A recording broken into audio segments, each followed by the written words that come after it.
The story starts in a hospital where our MC is playing games, but he is bored of every game. Then he finds a game called Dungeon and Stone on a forum. It's a 2D pixelated game, which he doesn't usually play, but since it's free and he's bored, he decides to give it a try. It's a rogue-type game where if you die, you have to start over from the beginning. Without noticing, he plays it for hours and becomes addicted. He plays it everywhere he goes for 9 years. Finally, after 9 years, he reaches the final boss room.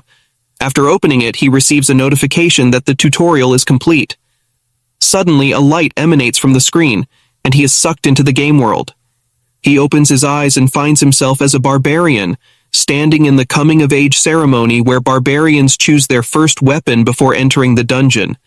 He is shocked and wonders what is happening. Suddenly, a barbarian near him shouts, "It's the game! It's Dungeon and Stone!" After hearing that, the barbarian chief arrives and asks who shouted. The MC points towards the player in fear. The chief approaches the player and chopped his head off and announces that he was possessed by an evil spirit. Realizing that if he stands out, he will die, the MC faces a problem. He doesn't know his name. If he doesn't go when called, he will die. He starts to think of an idea and comes up with a plan. If someone else doesn't respond within 2 seconds, he will act. After some time, a name is called and no one responds. So he goes up on the stage and luckily he gets it right. It was his name.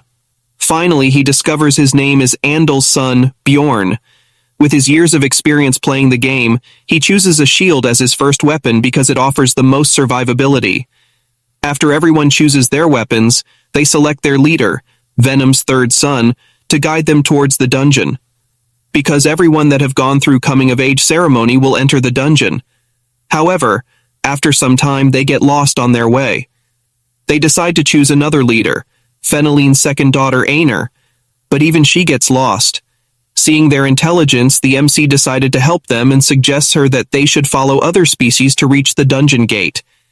Aner likes his idea, and they start following other creatures until they finally reach the dungeon gate.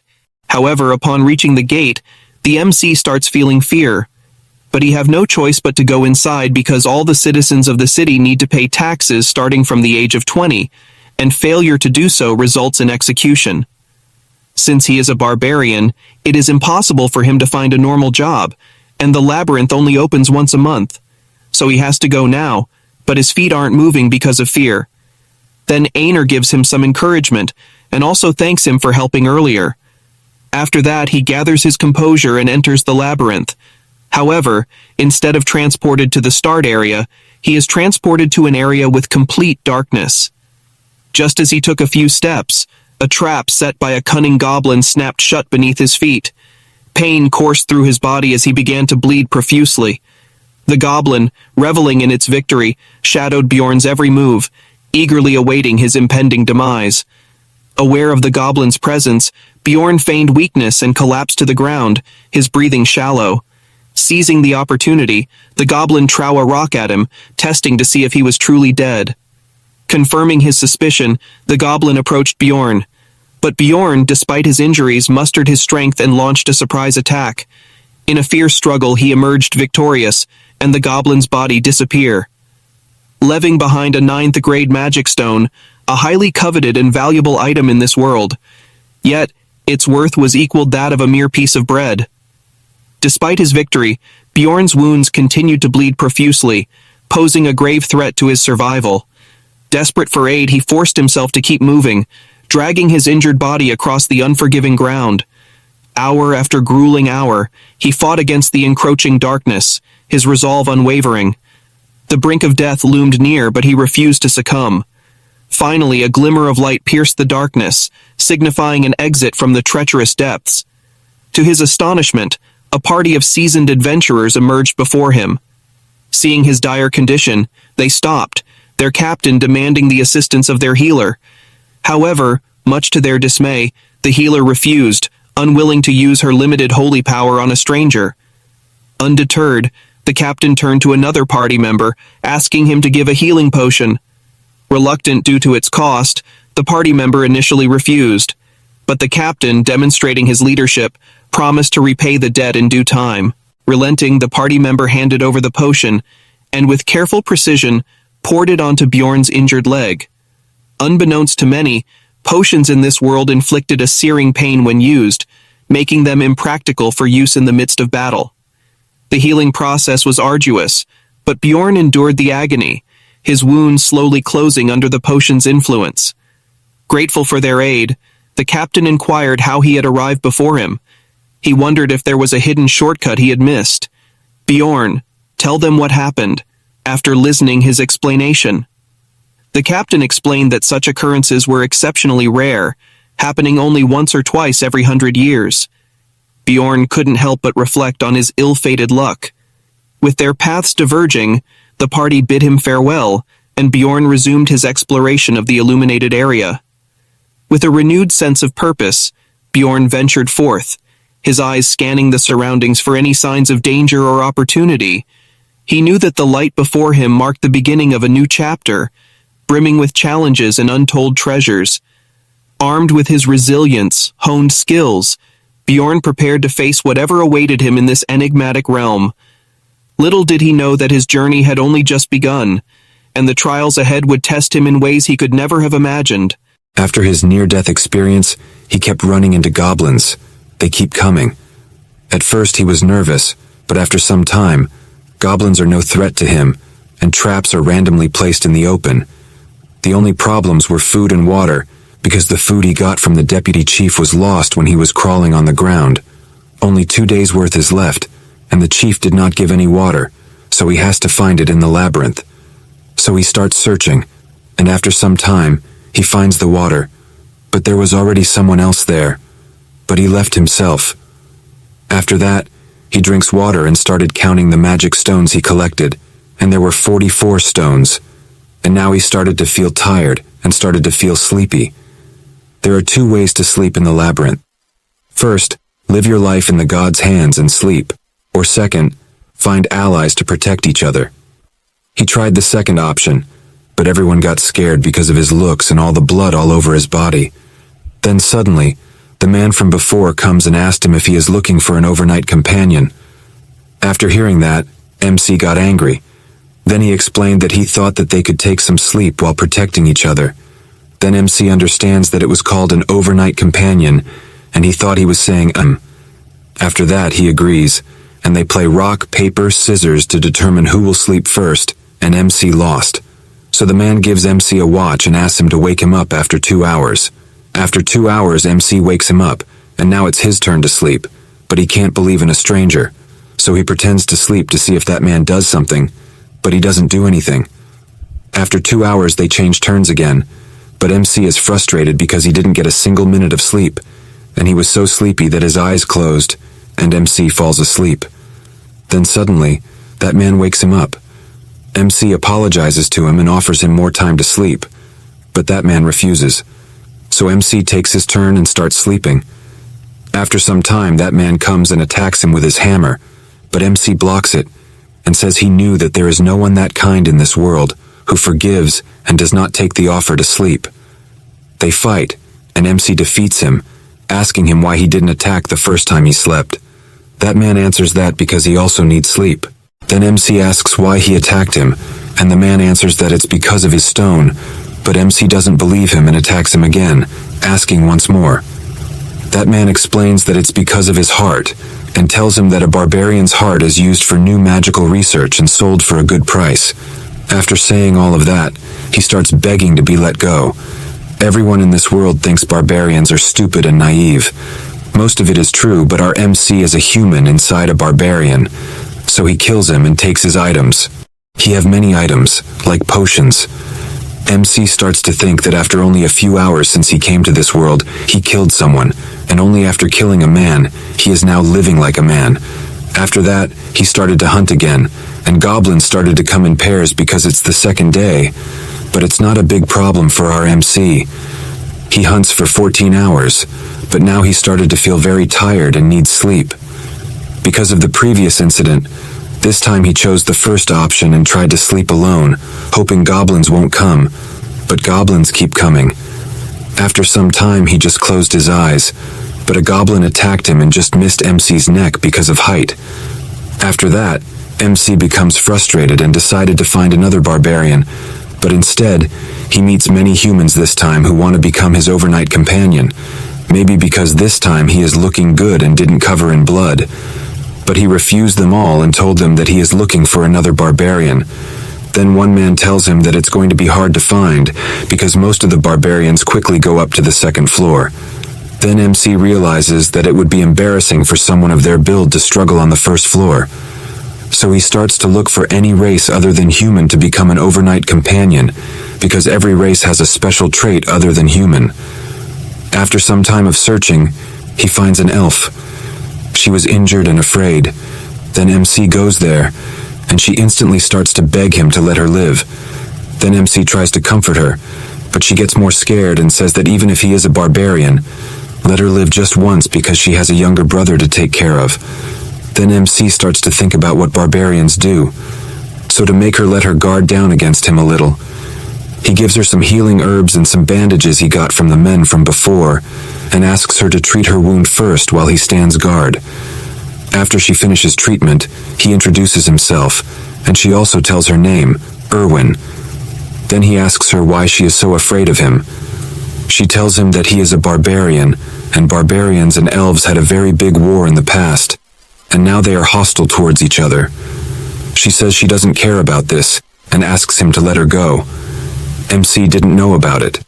All he knows is that elves and barbarians have a good relationship, so he does not know which timeline this is compared to the game he plays. Then he tells her that he also doesn't care about it, and asks her to become his overnight companion. I know it sounds weird. After thinking for some time, she agrees, but asks him to make an oath on his warrior's honor that he will not harm her, and she also makes an oath in the name of her tribe. Then both make the oath to not harm each other. Then our MC decides to sleep first, and she agrees. So he gives her the pocket watch and asks her to handle it with care because it's expensive. At first he thought that he would pretend to sleep for 10 minutes, but he instantly falls asleep. Then after 2 hours she wakes him. Then he realizes that it's all because of the blanket and the bag, and if Hans, the man from before, lent it to him, he would definitely die there. So he decides to lend them to her, and just like that, they both take a few turns, and now there are only 10 minutes left before the last turn. Then 2 men came there and asked Bjorn what his relationship with the elf was. He told them they were overnight companions. Then they asked how much time was remaining. After hearing that, Bjorn told them it was none of their business and that he was not obligated to tell them. He scared them away, and they left. After that, Bjorn tried to wake up Erwin, but she pretended to sleep. Bjorn forcefully woke her and asked why she was pretending to sleep. She answered that if she got up, he would leave her because their partnership would end as soon as she woke up, and he would leave her alone. Then Bjorn asked her what happened with those 2. She answered that she didn't know them, but they were probably from the same group called the Crystal Union as the human who tried to hurt her. After hearing that it was a whole group, he first thought of parting ways, but this beautiful elf was only 20 years old, and that was reason enough for a man of culture to help someone. So he decided to help her and asked for her full story before deciding. She got really happy and told him that she had met them on the first day inside the labyrinth as overnight companions. And when she was sleeping, she felt a gaze behind her. Only later did she find out that he was a manager of a clan doing business on the first floor, and somehow she managed to escape. Since then, they had been chasing her. Then Bjorn asked how they were able to chase her in the labyrinth.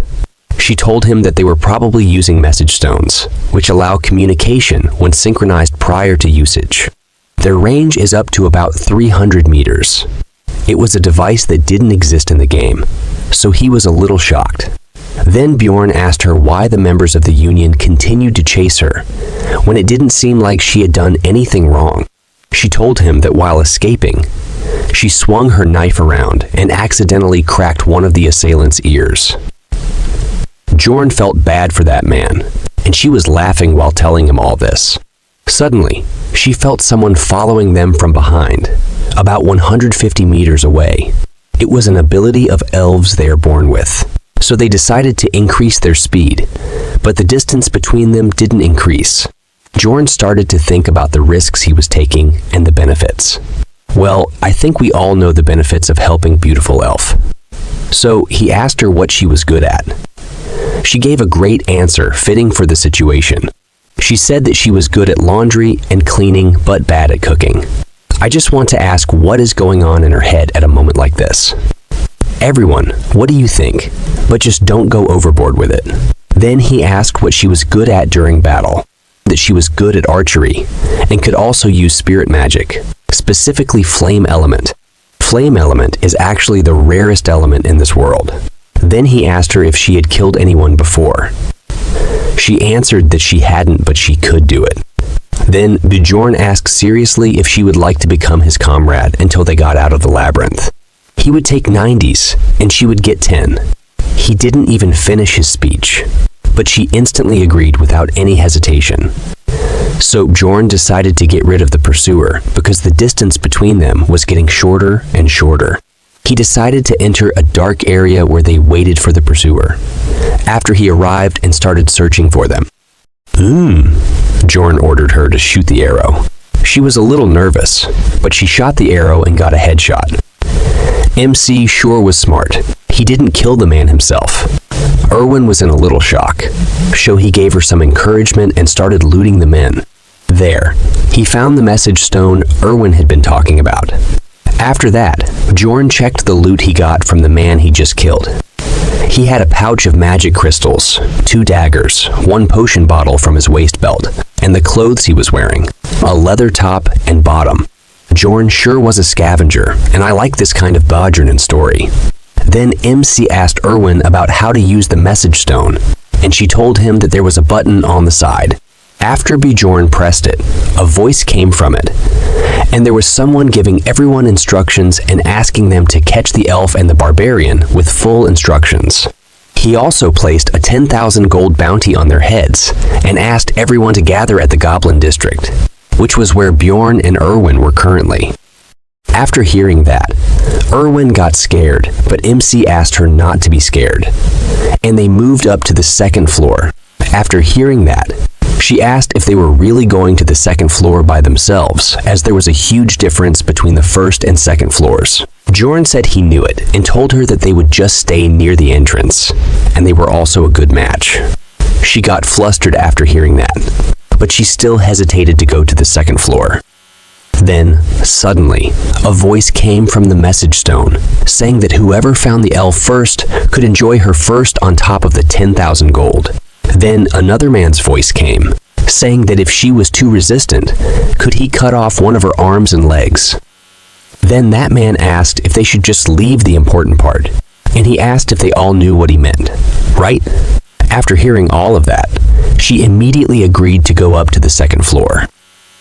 This makes Bjorn's work easy and saves his time. He always likes to help people in need when it is beneficial to him, of course.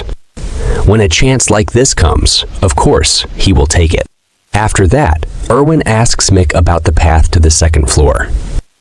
Bjorn said that he doesn't know the specific path, but the dungeon is designed in such a way that if you keep following the darkness, you will reach a portal, since the darkness represents a path that leads you to the upper floors.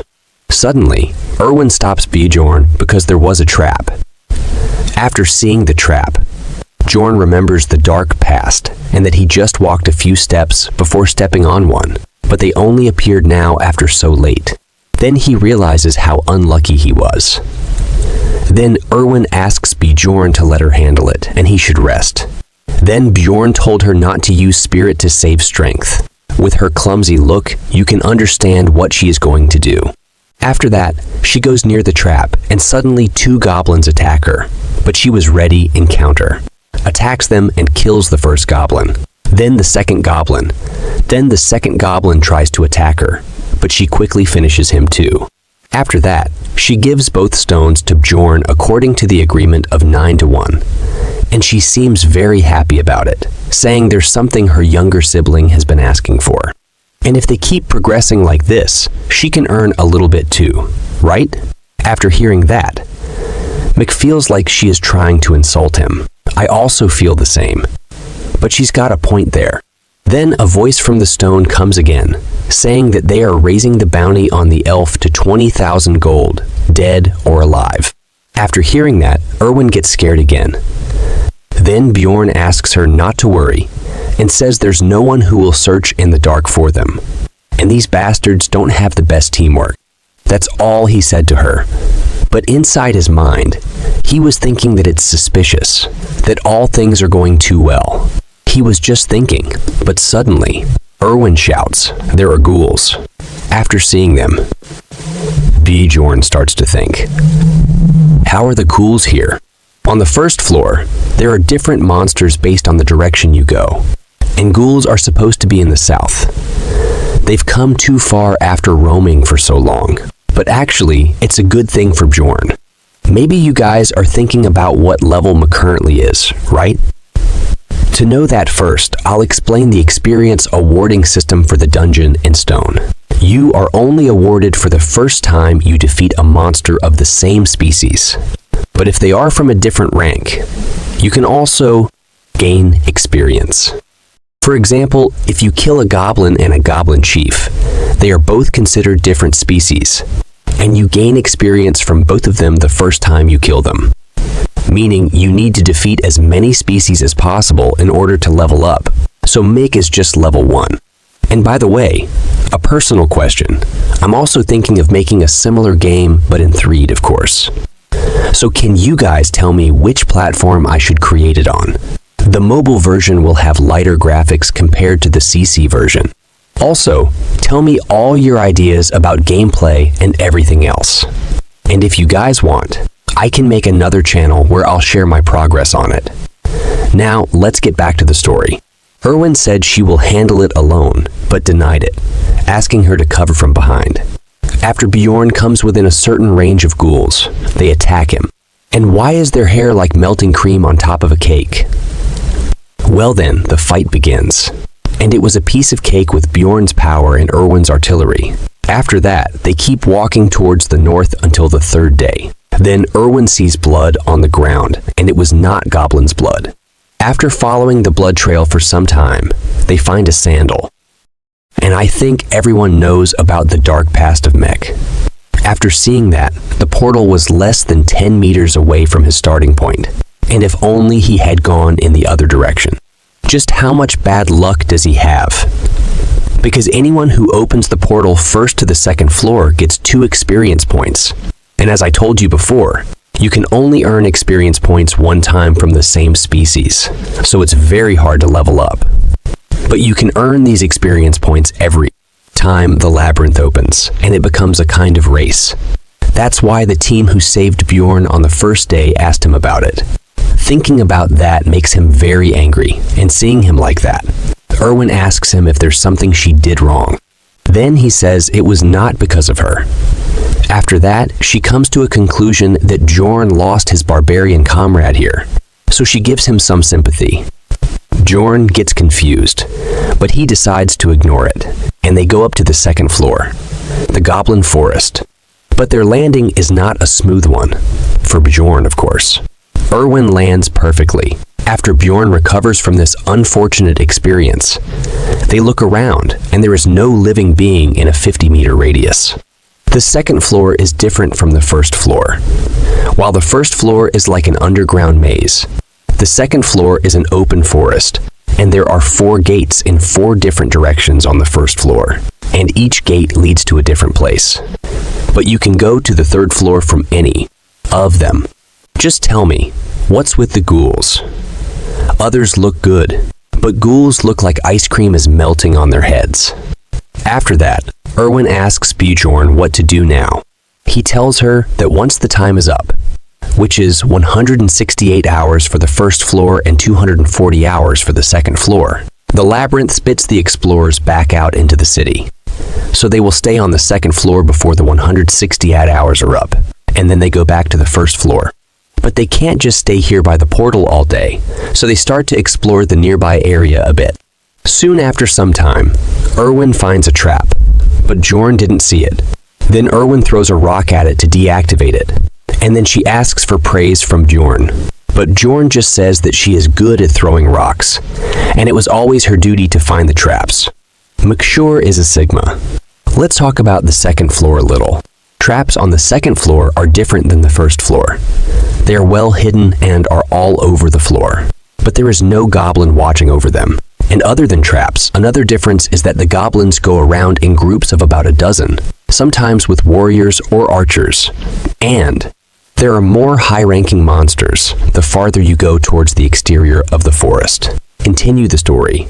Bjorn and Erwin started exploring the goblin forest, destroying traps in their way so they wouldn't cause any trouble later when monsters attack. Soon, Erwin heard footsteps of the goblins and asked Bjorn what to do. Bjorn asked her about the number of goblins, and she answered that she doesn't know the exact number, but it's more than 10 for sure.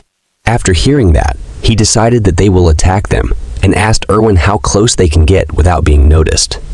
She answered that on her own, she can get to about 30 meters away from them. Then, Bjorn said that they will go with her plan. First, Erwin goes near them and shoots the first arrow. Then Bjorn will attack them. However, the second floor is different. There are 3 times the amount of goblins from the first floor. And there's a goblin warrior too. Yes, this guy with the knife-like sword is a goblin warrior. And it should be scary face so many goblins to gather. But instead of being scared, Bjorn's warrior's heart was twitching. He was feeling excited. It reminds me of the Overlord manga where Ainz's emotions automatically get suppressed. With this sense of excitement, he started to crush them one by one, but dealing with the goblin warrior isn't easy. He almost chopped Bjorn's head off and surrounded him with other goblins. The situation became quite threatening, and he might also get injured, but that's if he was alone, of course. But with a trusted partner like Erwin, his back is covered, and he quickly finished them all.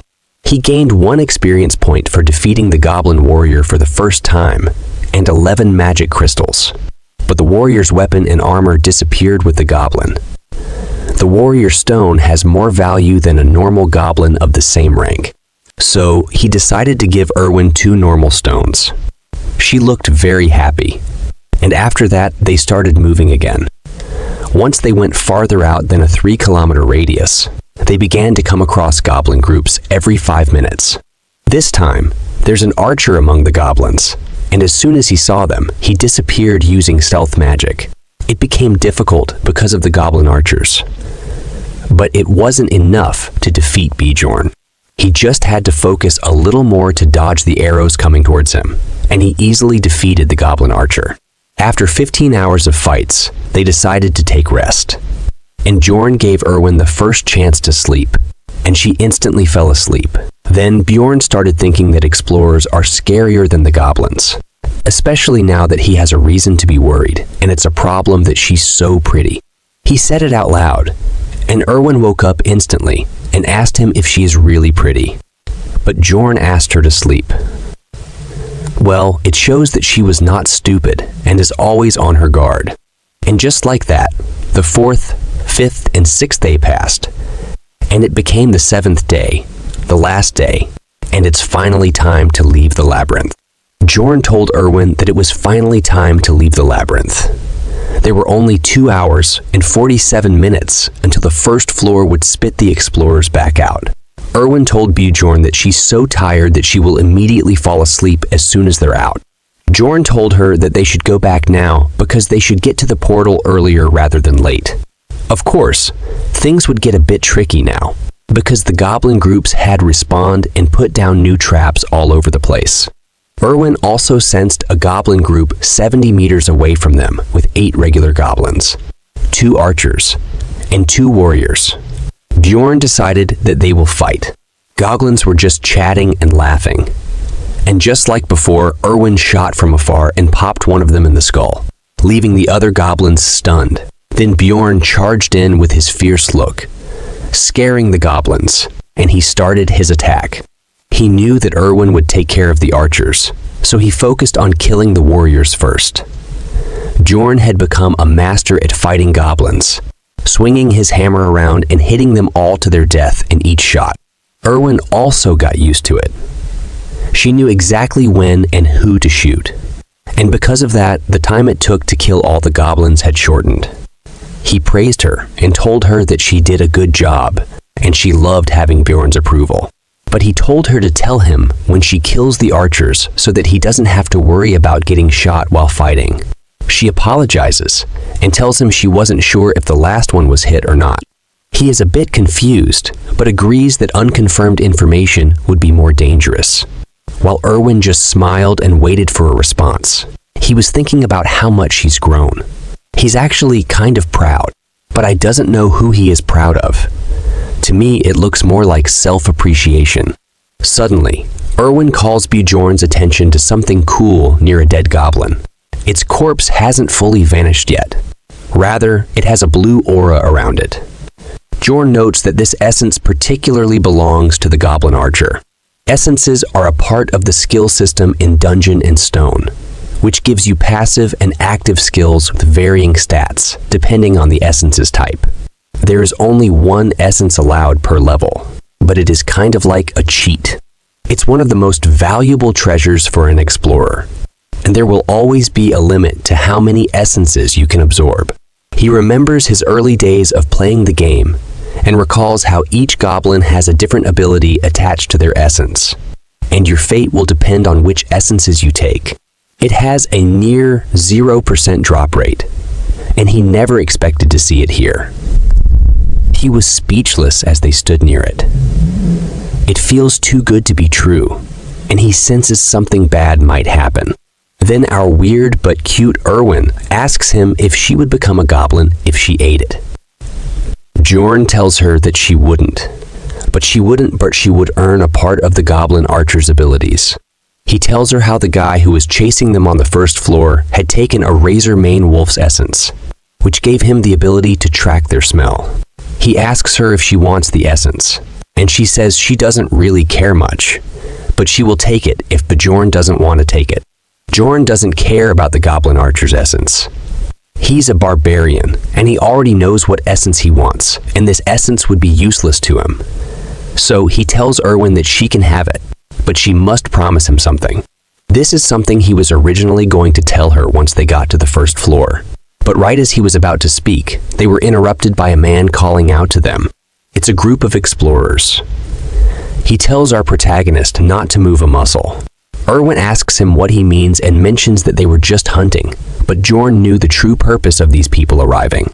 He puts his hands on Erwin's shoulders and says she doesn't need to answer them. Erwin looks confused for a moment. Right then, Bjorn throws her into the goblin archer's essence, and she lands directly on top of the essence, and a bright light emerges from the essence, covering her. The man, who looks like he's from Naruto anime, starts screaming out of rage because Erwin ate the essence and is now fusing with it. He claims that the essence belonged to them. Erwin stands up and leans her back against Bjorn, thanking him for the essence. Bjorn knew that he would eventually run into people like these. People who wait until they see an opportunity to grab something from unsuspecting explorers. However, they couldn't do anything about it now that Erwin had absorbed it, and it was gone forever. Bjorn took a step forward and told them to come at them if they wanted a fight. He was confident, showing no fear as he looked towards them. He knew they were at a numerical disadvantage, so they needed to show confidence and boldness. That group started getting nervous, looking at the oversized barbarian with his hammer in his hand. He sure was intimidating. He told them he was ready for a fight if they wanted one, but if they were scared, they could back off. It looks like we're going to see some real fight very soon. But for now, we have to wait because that group decided to go from there. But before they left with a warning to Bjorn that they will come. After that, Bjorn and Erwin start running towards the portal, and Bjorn tells Erwin not to stop until she reaches the portal. She runs at the fastest speed she can while asking Bjorn if the four from earlier are gone, or whether they'd chase them. Bjorn remembers how they threatened him that he would get revenge for the essence, and even if they didn't follow them, they would probably end up in the same place, which confuses Erwin. Bjorn tells her that they were a party of 4, which is a good number for a second-floor raid. But they were loitering around the entrance, which means they were planning to go back to the first floor and leave the labyrinth, just like them. They were doing the same thing as them, and Erwin appreciates Bjorn's ability to think critically. Well, for others, he is a barbarian after all. As they run, Erwin senses a group of goblins 50 meters away from their location, and Bjorn says that they will avoid them. However, Erwin tells Bjorn that they can't run because the goblins are coming towards them. Bjorn is shocked to hear this, because the goblins hadn't found them once during the past few days. So how did they find them now? He wondered if this was a coincidence. So they decided to go in the opposite direction. As Bjorn made a quick turn, Erwin was agreeing with him, but suddenly an arrow comes flying towards her. Bjorn grabbed her by the shirt and pulled her backward, but the arrow wasn't from a goblin archer. She says she was going to dodge it herself, and Bjorn says that it's the guys from earlier who shot at them. He tells Erwin that they lured the goblins to their location, and they're waiting on the opposite side. They were planning to tire them out with goblins, and now they had no choice but to fight. He told Erwin to use her powers. She is confused as to what powers he means, and he tells her to use the essence's power that she had acquired by eating the goblin archer's essence. You see, every essence has its own special ability, and since Erwin had absorbed the goblin archer's essence, it would give her special powers. It would increase Erwin's stats in many ways, as you can see on the stat window. Alongside that, it adds a passive and active skill, which can be quite useful in situations like this. She had gotten a passive skill that made all her arrows poisonous, while also giving her an active skill that made her stealthy. Erwin tells him that she doesn't know how to use it, and he just looks at her and tells her that it's already working. Erwin begins to glow blue with the essence surging through her body. She can finally feel the powers of the goblin archer. Her active skill thief step was now in use. Bjorn looked at her and wondered whether the skills work just by willing them, or did they need to say something to trigger it. Meanwhile, Erwin is just enthralled by her new powers. He hands her his bag, telling her to keep it safe. He was going to handle the goblins on his own, and she can look for the guy with the crossbow. Erwin is worried for Bjorn because it would be too dangerous on his own. However, he doesn't care at the moment. He tells her that there is no time to think. He tells her to stay hidden, and when he gives the signal, she must kill the guy with the crossbow. There would only be one shot. After that, he runs into the forest towards the goblins without even telling her what the signal would be.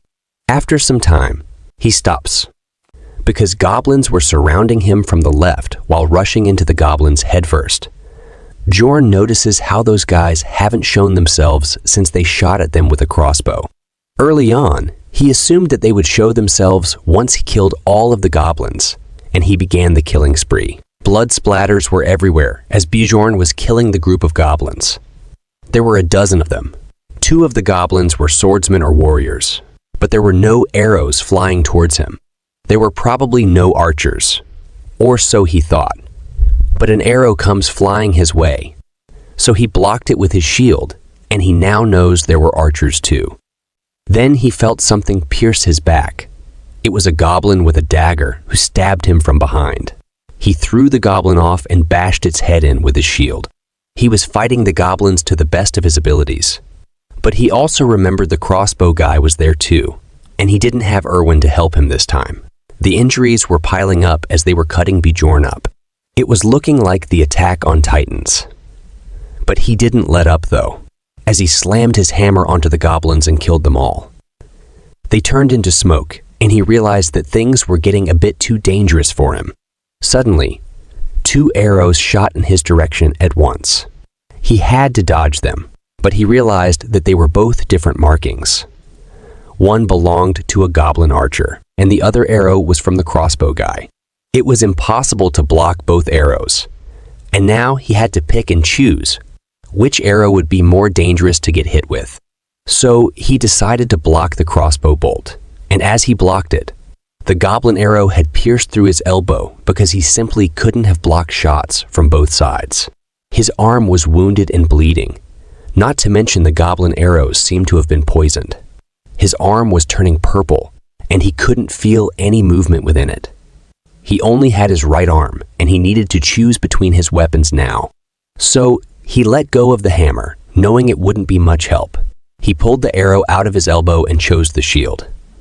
It was his original weapon. He knew that the real enemy was that group of scums. If it weren't for them, the goblins wouldn't have been much of a threat to him. He could easily kill goblins with the hammer, but the shield was necessary to protect himself from those crossbow bolts.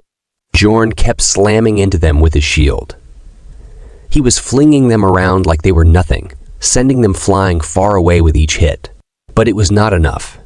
Eventually, he had enough, and he got angry. As he gave the goblins an angry look, the remaining goblins began to run away. As they ran away, Bjorn had one slight moment of rest. He managed to hold on long enough, and he knew he didn't have to chase them down. The group started to emerge from the bushes. They were hiding in there for too long. Their leader smiled and looked smug. He respected Bjorn for getting rid of all of those goblins on his own. He found it impressive and quite unexpected as he walked out with his two other companions. The crossbow guy didn't come with them, but he noticed and asked him the whereabouts of Erwin.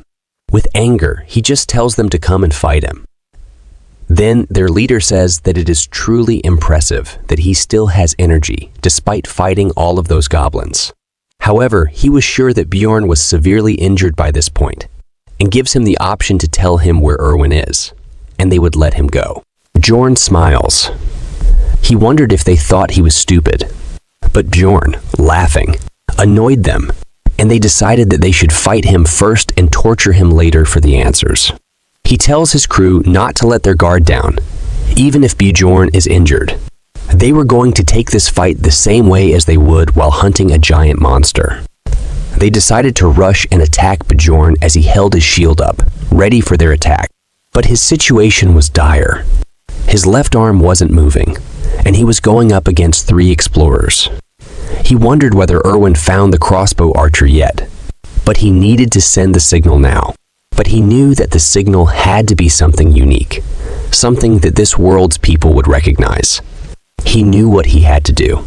He smiled as he raised his poisoned arm up and showed them his middle finger. As he put his arm up, he looked very pleased with the signal.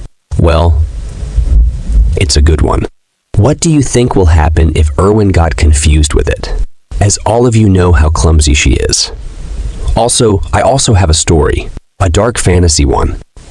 So I just want to know how much darker I keep it. It is going to be similar to Remonster. But if I make it too much darker, I have to create another channel for it, or I release a novel with a darker version and video with a lighter version. Please tell me. Okay, let's get back to the story, guys. As Bjorn's middle finger was raised up high, his mind was racing and worried as he wondered if Erwin had recognized the signal yet, because she's far away. Of course, the red-hair man and his crew didn't know what this meant, and this confused them. While they were confused, Bjorn had no choice but to trust her. So he charged at his enemies with his shield. He rushed towards them, but their leader stopped him by slamming his sword against his shield. Feeling Bjorn's strength, he began to be undermined, so he called his samurai friend for help. While Bjorn was focused on him, the samurai came in swinging his sword, slashing at Bjorn's shield and pushed it out of the way. Bjorn could feel the power of the samurai warrior, but he knew that he couldn't back off. So he decided to be aggressive towards the samurai, but the samurai easily dodged his attacks. However, hitting them is not his original goal. He wants to distract them to make an opening for Erwin. In the midst of the fight, he couldn't help but worry about Erwin. He was worried that she might have been defeated by the crossbow guy. But as he fought, an arrow came flying from behind them. It surprised everyone because it was a crossbow arrow, and it was coming towards their leader. But it was blocked by the shield guy of their team. The shield guy told his squad to focus on Bjorn, and he would focus on blocking any of the arrows coming their way. Both of them rushed towards Bjorn. Bjorn stopped the attack of the red-haired guy with his shield, but he had no chance to fight against both at once. As the samurai guy ran towards him, ready for a killing blow, Bjorn knew what he had to sacrifice. So he protected his back with his left arm, though the poison had already made it useless for this fight. His arm had a huge cut on it now, but he exchanged it for the leader's head, slamming his shield into Redhair's face and sending him flying. So it wasn't a bad trade-off. The samurai guy tried attacking Bjorn, but he dodged it. Then an arrow came flying towards the samurai, and he was shocked. But the shield guy came and blocked it. But he didn't know that the archer they were up against had a fire spirit on her side. Before Bjorn could do anything, another arrow came flying and pierced through the unshielded guy's shoulder. After seeing that things were not looking good for them, Redhair decided to run off and go after Erwin. Bjorn wanted to go and stop him, but he knew he couldn't risk going after Redhair, so he decided to trust Erwin to deal with him herself. He locked his feet into the ground and attacked the samurai guy with full force, but the samurai dodged it at a last moment. However, the samurai was not Bjorn's target from the start. He was aiming for the shield guy. Now, it was just Bjorn, and the samurai left standing. They clashed again, but Bjorn could see that the samurai was trying to buy time for Redhair to come back, so he decided to finish it in one shot, even if it was dangerous. He pretended to swing his shield, but instead he threw it towards the samurai's head, hitting him hard. But if he missed, it would become dangerous for him. Now, he grabbed the samurai guy by his collar, and Bjorn knew that he didn't have much strength left and was about to die if he messed things up. So he lifted him up and pulled him towards his face and literally bit his tongue out of his neck.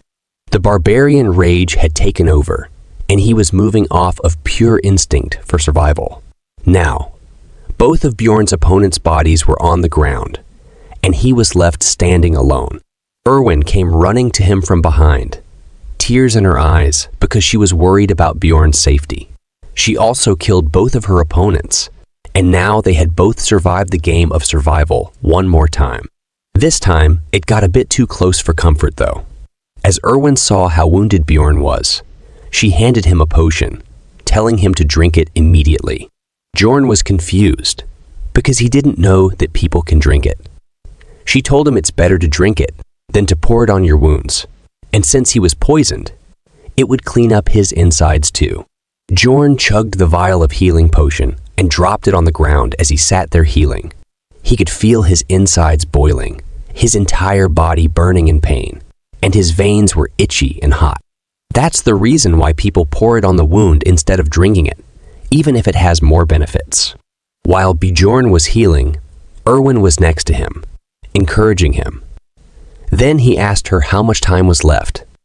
Erwin checked their watch and told him that it was 11:20, which meant that they had 40 minutes until the first floor closed.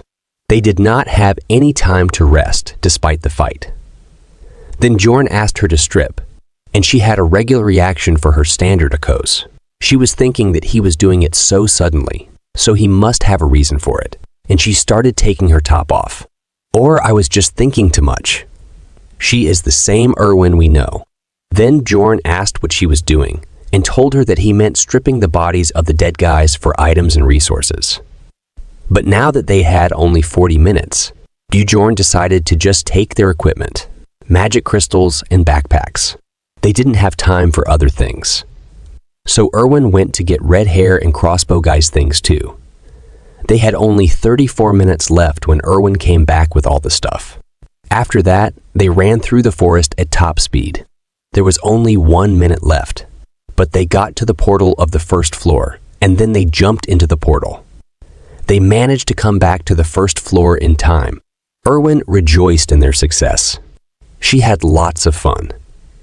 Meanwhile, Bjorn still wondered how she managed to land perfectly every time. She told Bjorn that he did a great job. Then he told her that she did a great job too. Then she leaned in close to Bjorn, asking him what he wanted to say earlier before. But there were less than 10 seconds left before the labyrinth closed. So he told her that they should talk once they were back in Raftonia, but they would both emerge at different locations. So they had to choose some spot for meeting, but Bjorn forgot the name of the tavern. There was no time left, and he was scratching his head in rage because he couldn't remember the name of the tavern. Finally, he remembered and told her to meet him at the Black Whale Tavern once they were out. She happily agreed to it, and their time together in the labyrinth ended. The labyrinth began to close, and he was being transported back to Raftonia.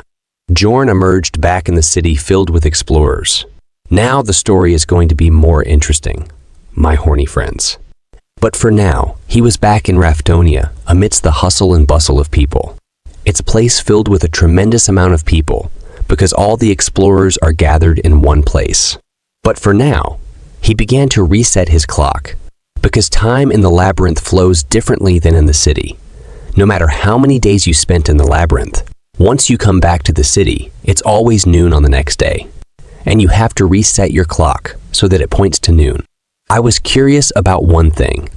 If no matter how many days you spent in the dungeon, you come out the next day and the higher the floor, the more days it takes to close, does it mean you age faster compared to the person outside?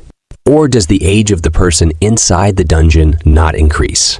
Think the second option is more reasonable. What do you guys think? Let me know in the comment section. Let's get back to the story. In the crowd, he saw a tall barbarian calling out to him, and he wondered what this guy's name was. As the two men shook hands, Bjorn remembered his name as Vanon's second son, Karak, but he was actually the third son. Well, Bjorn always does that. Then another one came, and he was glad to see both safe. This guy's name was Serum, and the name reminded me of something. What about? After that, within a moment, a crowd of barbarians gathered around, surrounding Vanon's second son, Karak, talking about their experience in the labyrinth. He sure was a popular guy, but Bjorn didn't seem to be happy about it. They were having a whole reunion, but I didn't see Aner anywhere. Maybe we'll see her in the future. For now, one of the barbarians challenged Karak to a duel, and Karak accepted it, which was a celebratory barbarian thing. So they all decided to head out to the bravery checkpoint, where they could get their magic crystals counted, as well as talk some more and share their experiences as they walked away. They asked Bjorn if he was coming with them. It didn't really seem like he wanted to, but he obliged anyways, because what else could he do? At the register table, a lady was counting all of the magic crystals. Some had 20,000, some had 30,000, and at the end, Vanon's third son, Karak, stood above them all with 40,000 magic crystals. Everybody was cheering for him, calling him the warrior of warriors. Then Bjorn walked up to the register and dropped a bunch of bags on the counter. The cashier lady began to calculate. She was so fast that Bjorn was left shocked. After the count was done, it turned out that Bjorn had 182,413 magic crystals. Hearing the numbers, Bjorn was also in shock. After hearing that, they gathered around him and started cheering for him. They also noticed his equipment and bag and started saying that they were jealous of him and that he was a true warrior. All of them were truly happy for him. He was being lifted up and thrown in the air by a crowd of barbarians. And he enjoyed that moment. But people started to complain about it. So the squad decided to hang outside of the checkpoint while some of them stayed inside the building to get their magic crystals counted. As they sat on the steps, Bjorn decided that he should follow all the other barbarians because there might be something left to do that he doesn't know about, and he doesn't want to take the risk of getting exposed. So he would wait for them to return and stick with them. In the distance, he saw a group of elves hanging out. In that group, he saw Erwin. She was talking to her friends about how she learned to control spirits, and they applauded her. Bjorn felt envious because she hung out with that sort of crowd. But he was surrounded by the savages instead. He noticed that she looked at him and waved stealthily from afar, trying to hide her connection with him. He quietly told her to meet tonight, and she agreed. Then the elf lady asked Erwin if she knew him. She denied it immediately. Meanwhile, the same happened to Bjorn. Karag asked him if he knew the elf, but Bjorn said no. Of course, barbarians are free, spirited and loud, and this guy straight up shouted that there's no way a #1 warrior like him would hang out with those cowardly earheads. This pissed off Erwin's friends, and the mood became tense all of a sudden, but she didn't escalate the situation. Bjorn was annoyed, but thankfully, the rest of the barbarians came out of the building. So Bjorn got up, telling the other barbarians that they should leave now that everyone's here. On the way, he noticed a child calling out to his father. The child ran up to his father and hugged him. They told each other that they missed one another. This was also a feature in the Dungeon and Stone game. Anyways, there were moments of joy once you came out of the labyrinth. People would meet their families and friends. However, there were also moments where people would die, and the repercussions of that could be felt. A woman cries to her husband's companion, begging him to tell her where he is. But the companion can say nothing because her husband had died. Another moment happens where a woman is crying as a little girl innocently asks her mother where her brother is. These moments of agony and sadness couldn't be felt throughout the 2D game graphics. But now, seeing it in real life, his feelings were in chaos. After some time, the barbarians raised their mugs to drink the night away, pouring liquor down their throats like true barbarians. Bjorn thought these guys were going to do something important, and he was worried he might miss a necessary step of sorts. But they were just trying to get drunk. He was angry looking at them, wasting his time. So he slammed his hand on the table and told them that he had somewhere else to be. Karak was shocked upon hearing this. The whole crowd became angry when they heard this. It looked as if they would kill him because he is the protagonist of the night and he is leaving. But they let him go happily while still calling him the best warrior. As he walked through the streets of Raftonia, he could hear the laughter and joy in people's voices. This place was peaceful, and he felt comfortable walking around. He thought that there were no monsters or humans that would harm him. As he looked around at stores, he felt the relaxation of being in a place that had rules and laws. In this place, even if he fell down on the ground, nothing would happen to him. Unlike the labyrinth, someone might even help him. Then he walked into a hotel to properly take a rest, then started thinking that this other world might be more barbaric than the 21st century Earth, but it was still peaceful. Then he got a room for himself so he could change and shower. All those near-death encounters in the labyrinth had made him realize that living in Raftonia might not be that bad. After he came out of the shower, feeling refreshed, and now all he wanted was a comfortable bed to sleep. But thoughts of his home were rushing through his mind. He still wanted to go home, even if there is no one to greet him at home. As nighttime approached, Bjorn woke at 9 at night, feeling fully refreshed and relaxed. He remembered that he came out of the labyrinth at noon, so he must have slept around 4 to 5 hours. It was now time to go meet Erwin at the Black Whale Tavern. But an old man told him that the Black Whale Tavern was sold off 10 years ago. Bjorn was shocked to hear this. Then the old man got more into detail. Apparently, the son of the original owner got into gambling addiction, ending up costing him the tavern, so the name and the owner both changed. Bjorn kind of expected it, but the game's version of Raftonia must have been years behind this one. Then he asked the old man the new name for the tavern. The old man told him the new name. The tavern was now called Python Path, and Bjorn had arrived at the place ready to meet Erwin. After seeing it, he wondered that the Black Whale Tavern used to look much different from this place in the game. He was glad that at least he can read this world's language, so he had to go to the library to fill his missing knowledge of this world. Then he entered, and this place was filled with people going wild. He immediately started looking around for Erwin, but she found him before he could. She called him over by waving her hand and saying his name. However, he noticed the elf lady from earlier was also there. The short-haired woman stared at him angrily, saying that he is the barbarian from earlier. He introduced himself as Jandal's son, Bjorn, and asked her who she was. She said she's the older sister of Erwin. Then Bjorn said that her name couldn't be older sister, so she just told him to call her Teresa. Then he remembered that Erwin's last name was Teresa, so this lady was trying to keep her real name hidden. He asked her reason why she was there. Then she stood up and slammed her hand on the table. She asked Bjorn why he called Erwin to such an inappropriate tavern like this last night, and then stood her up. making her stay the night out. And now he is asking what her purpose here is. She insults him, calling him a thick-skinned barbarian. Then Bjorn asks her what she means by it. Then she replied and said, "Are you trying to play dumb?" After hearing that, he got confused and asked Erwin how much time it has been since they got out from the labyrinth. She answers him that it had been 30 hours. Bjorn was feeling like an idiot right now. First, he thought it had been 4 to 5 hours. But nope, it had been a whole 30 hours. He realized the reason why he felt so refreshed after waking up. It was because he slept over a day. Seeing Erwin, he was feeling sorry, so he apologized and told them that he overslept. After hearing that, both of them were shocked, especially Erwin's sister, to see a barbarian apologizing.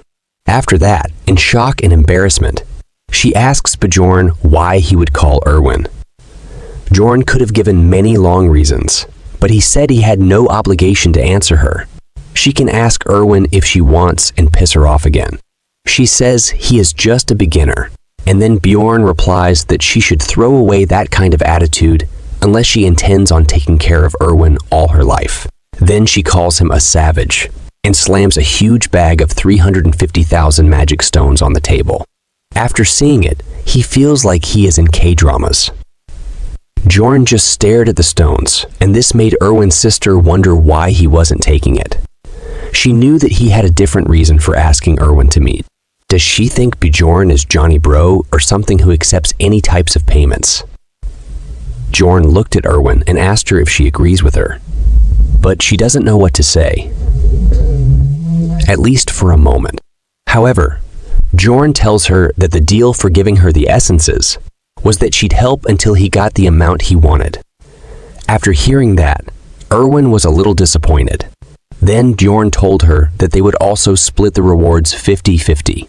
Erwin was overjoyed at first, but suddenly she realized something and asked for Bjorn's forgiveness because she wouldn't be able to go labyrinth exploring with him anymore. This made Bjorn wonder and puzzled because he thought that they were a really good and pretty compatible duo. Then her sister explained that she comes and explores the labyrinth with her from now on. She said that they were just following tradition and letting her go alone since it was her first time. However, she never intended on letting Erwin explore the labyrinth on her own. Bjorn now realized that she already had someone to accompany her through the labyrinth, and he was jealous of people with personal connections. Then she pushed the bag further towards him and said that if he understood, he should just take this pouch.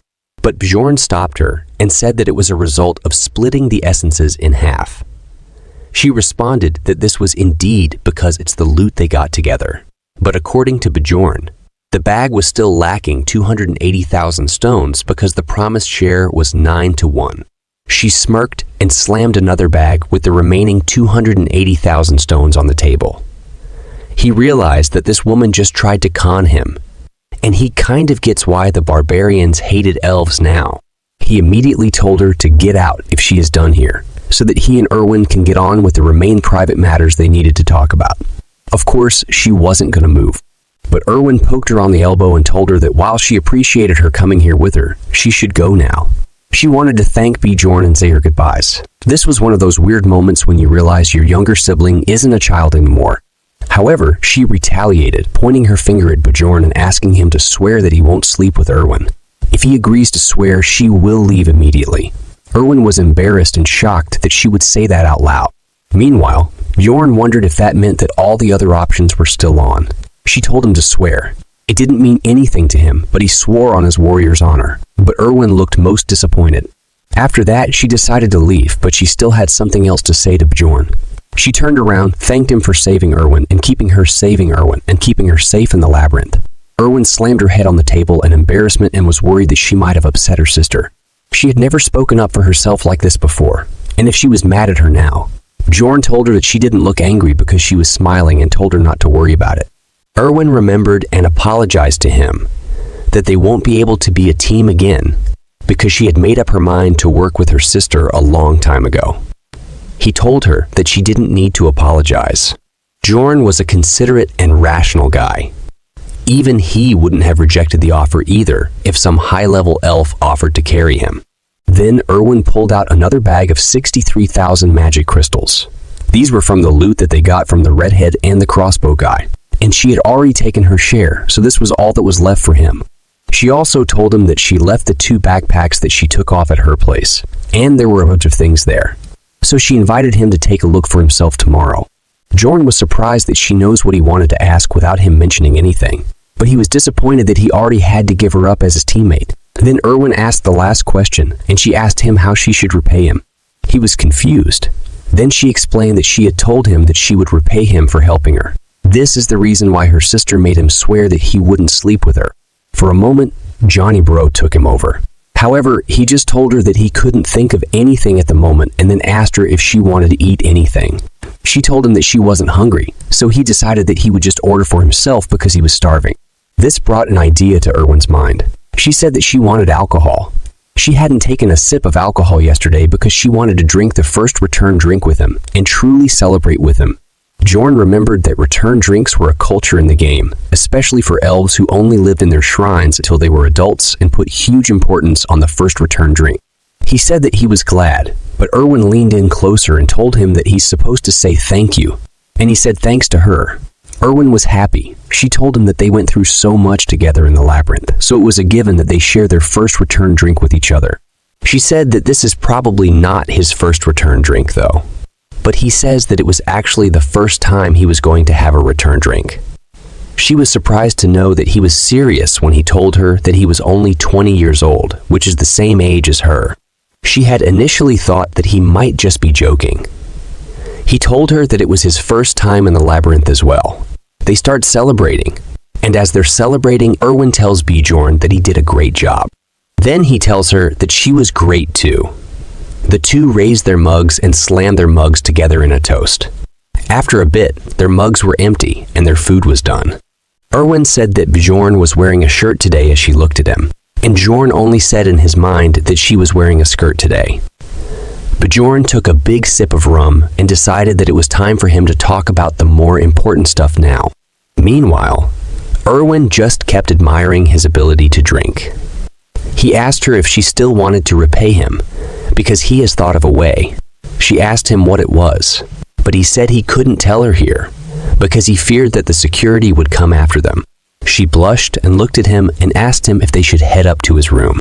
After they went to the Bjorn room, outside of Bjorn's door, moaning of a woman can be heard from inside. Inside, Bjorn told her to spread wider. He was sweating as he tried hard.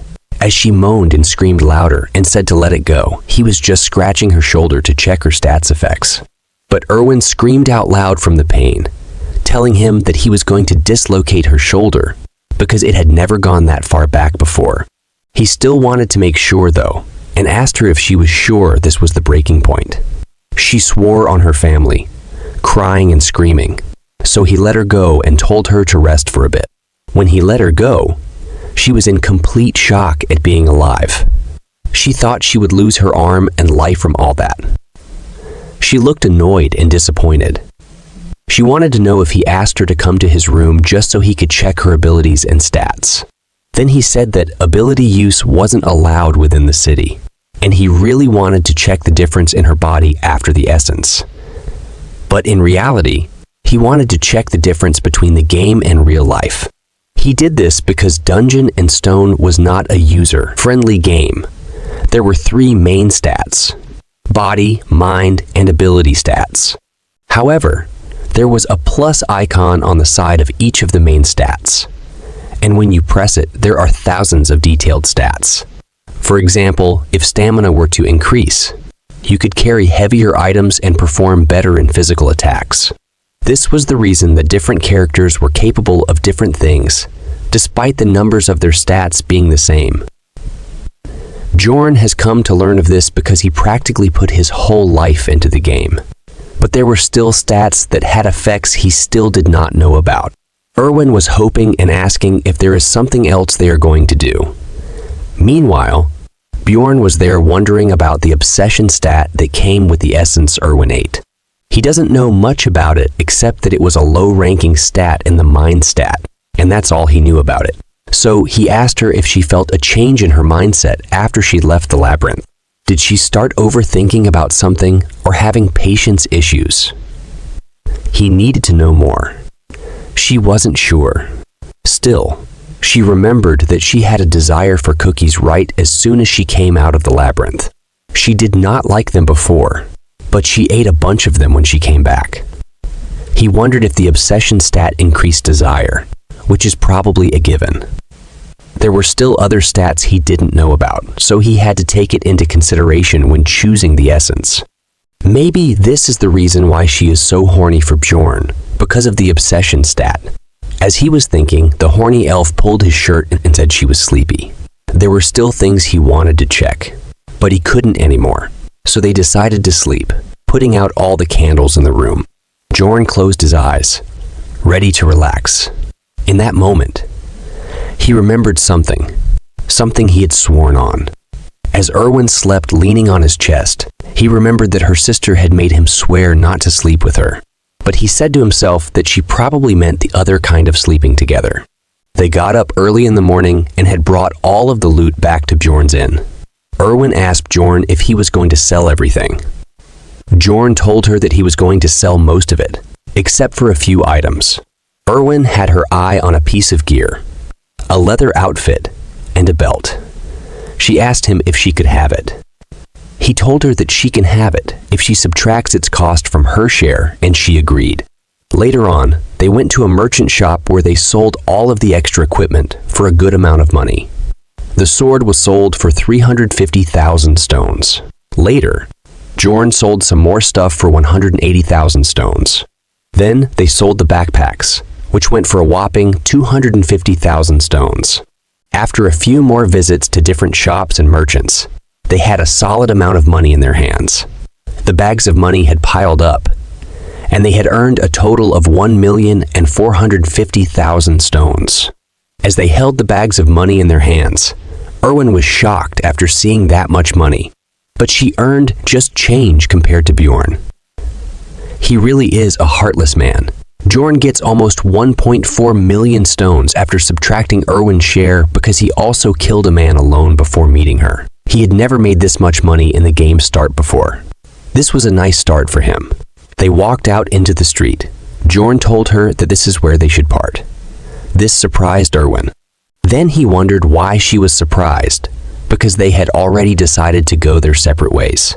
He told her that they're taking the same route, so they should walk to the central square together. Even though she agreed to it, she really wanted to spend more time with him. As they walked up to the town square, they saw a huge crowd of people standing around a guillotine blade. Bjorn and Erwin walked up there. A guard screamed out loud, stating that there was an execution happening and that everyone should back off. A man was forced into the guillotine, his head and hands poking out as his face sealed up with bandages. These people hadn't committed any serious crimes. Their only crime was that they hadn't been able to pay the taxes. The execution began, and the guard pulled at the rope. Rafdonia was the final remaining city of the other world that ended at the hands of a witch's curse. The only place to get resources in this limited space was the labyrinth. Therefore, those who couldn't pay taxes were executed to decrease the number of mouths to feed. As the blood hit the pavement from those who were executed, a bunch of people came running and holding pieces of bread. They dipped their bread in the blood and started eating it. Erwin was barely holding herself from throwing up, asking Bjorn why they were dipping bread into the blood. He told her that there's a legend that everyone who drinks the blood of the executed will gain great financial luck. Bjorn asked Erwin how much the taxes were for the first year. She told him that it's 700,000 stones for non-humans. He realized that it was a bit off from the game, but similar. He asked her what it is from the second year and afterwards. She told him that it was 800,000 stones, and they were exchanging fees too. This was the same number as the game. As they stood there, looking at them devour the bread with blood sauce, Bjorn started thinking about tax rise each year of work. And if he can't get back to his real life, and if he can't compete with the increasing taxes, his blood might be the one that people are dipping their bread into. And to avoid that, he has to save money. And for that, he needs to become an explorer that can at least reach the 6th floor. The The scene switches to the library. As he walked in, he wondered why people were staring at him because he was a barbarian in the library. Then he saw Einar using a book in the library as a pillow and sleeping. Well, it's good that she's okay, because we didn't see her after he came out with the other barbarians. He walked up to her and poked her, wondering why she was there. She woke up, saliva drooling down her face as she looked at him. Jorn looked at her and said that he was glad to see she was doing fine. She gave him a smile, telling him that she feels the same. He told her to lower her voice because they were in a library. She answered that she never expected to see her fellow barbarian here. Jorn asked her what she was doing here. She told him that she was here because of what he said to her earlier. He told her that she should think before acting, and she wanted to gather more knowledge in order to think properly. Jorn was surprised because she is different from the rest. She tells him that while she was in the labyrinth, she realized that the monsters weren't the only enemies they had to encounter. As she's speaking, Bjorn thinks about how if there was any regular barbarian in her place, they would be bragging about their experience. Instead, she said that this is why she decided to study, but she found reading to be very, very difficult for her. So she wanted to learn how to read and write properly, and she was thinking of going to their shrine so she could learn all that from the elders.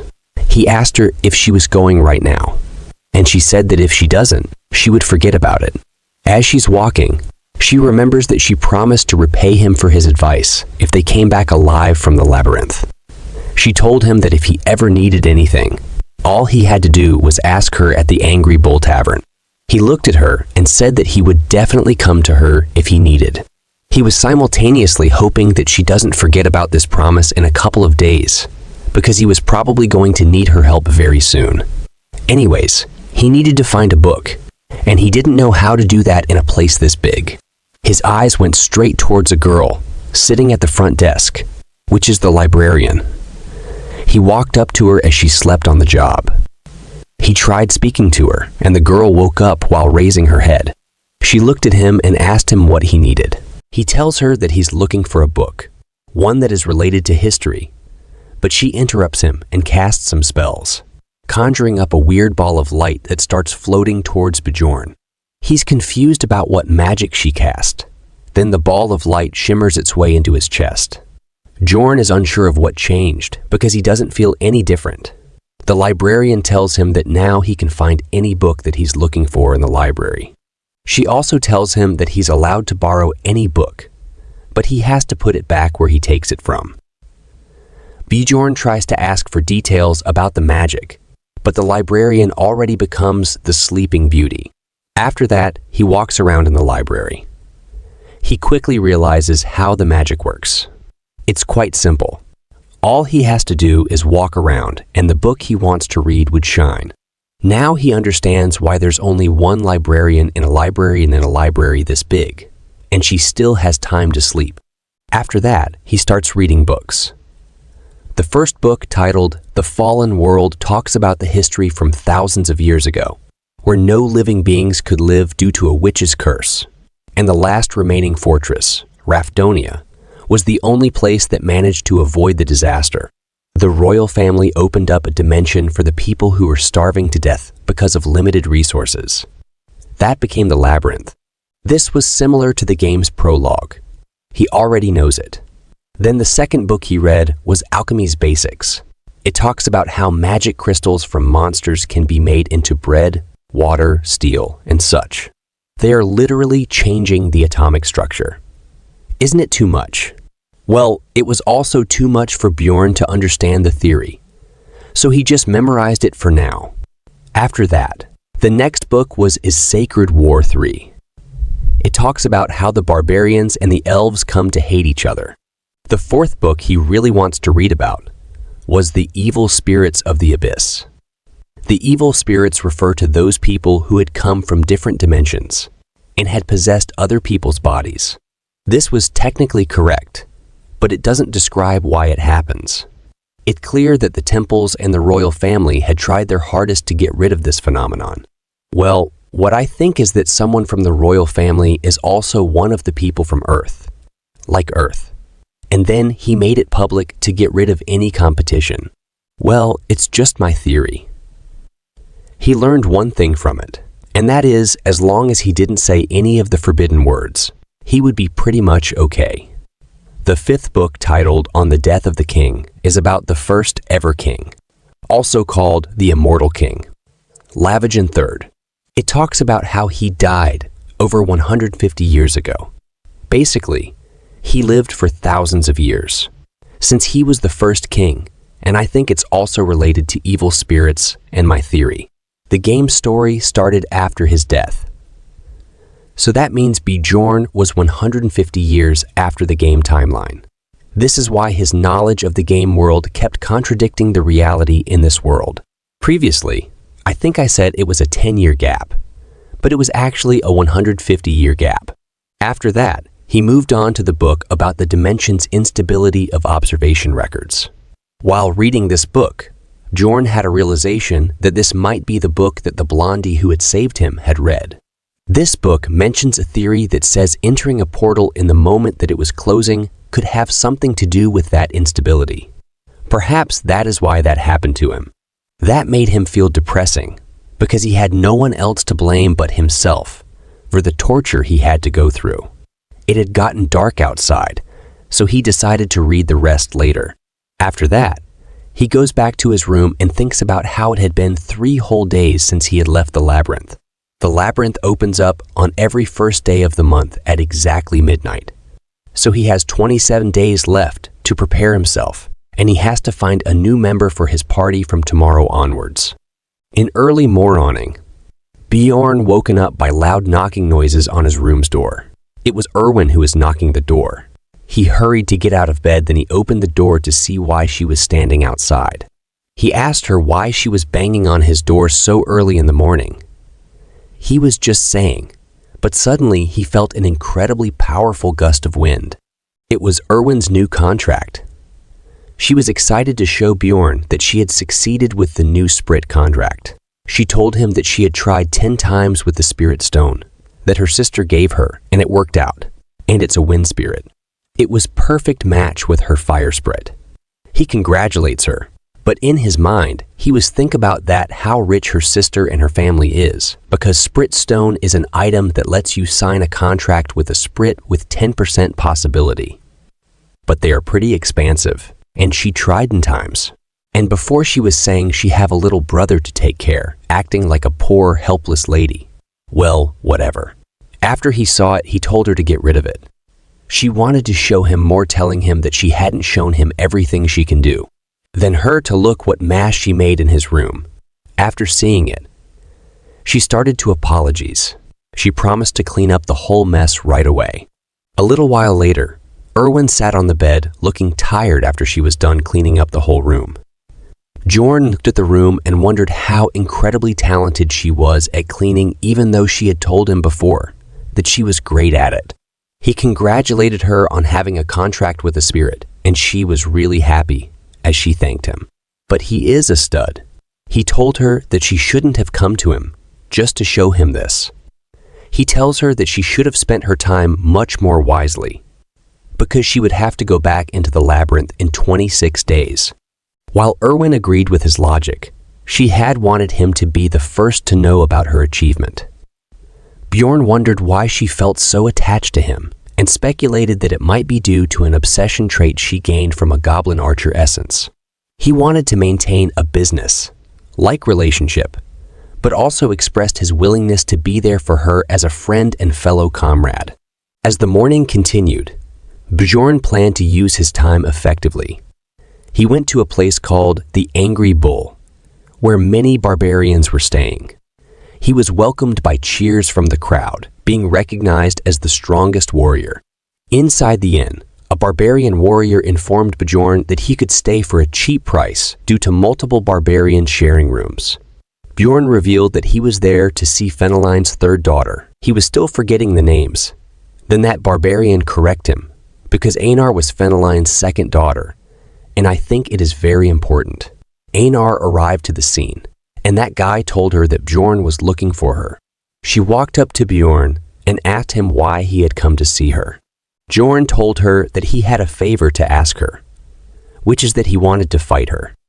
She asked him if this was for training purposes, and he said yes, he needed to get stronger because he knew he wouldn't be able to survive with his current fighting skills.